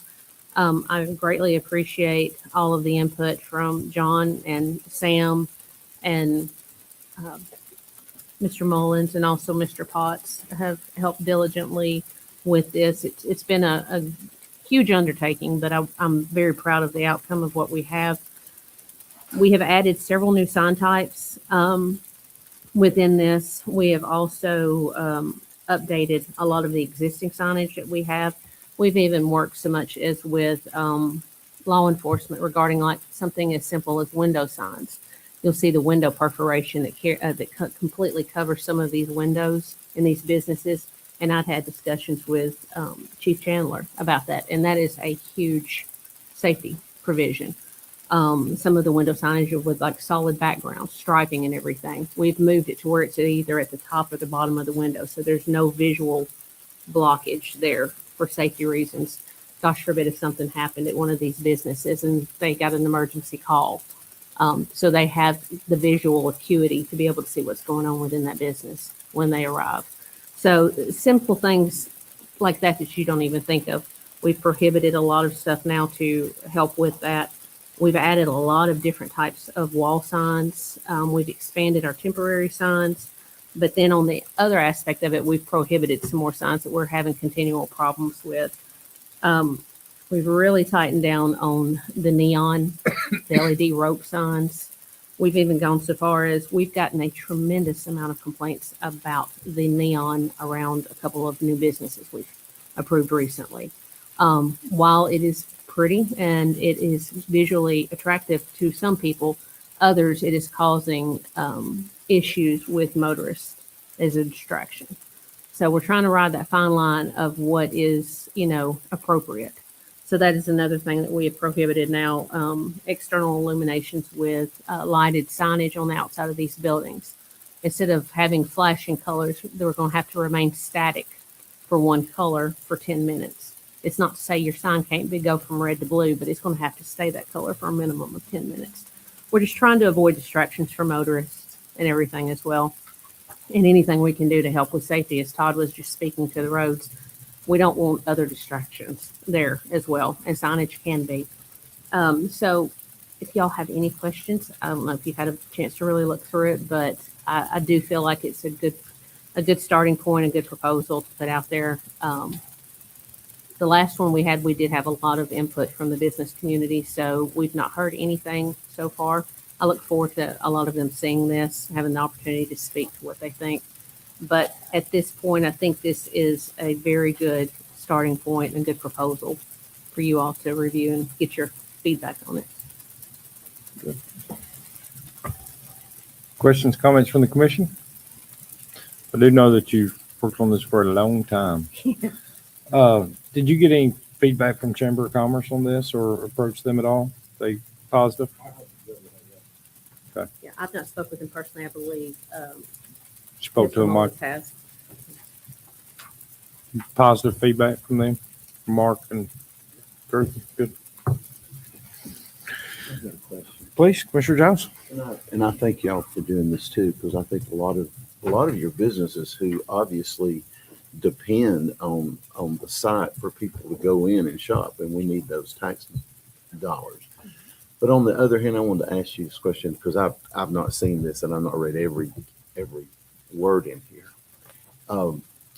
For a business like mine that is office type business, there's no retail, there's nothing like that.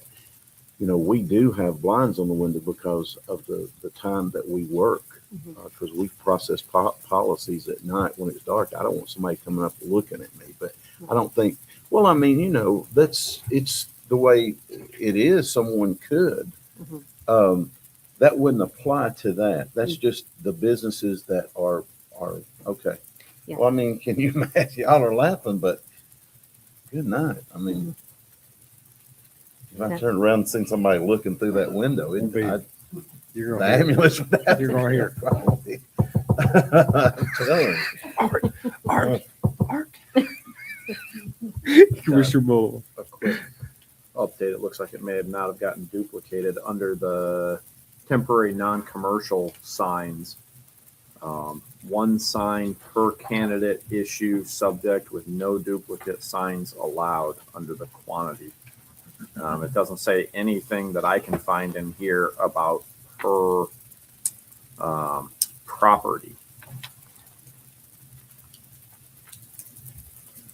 So just reading through it, to me, it reads one sign per candidate, period.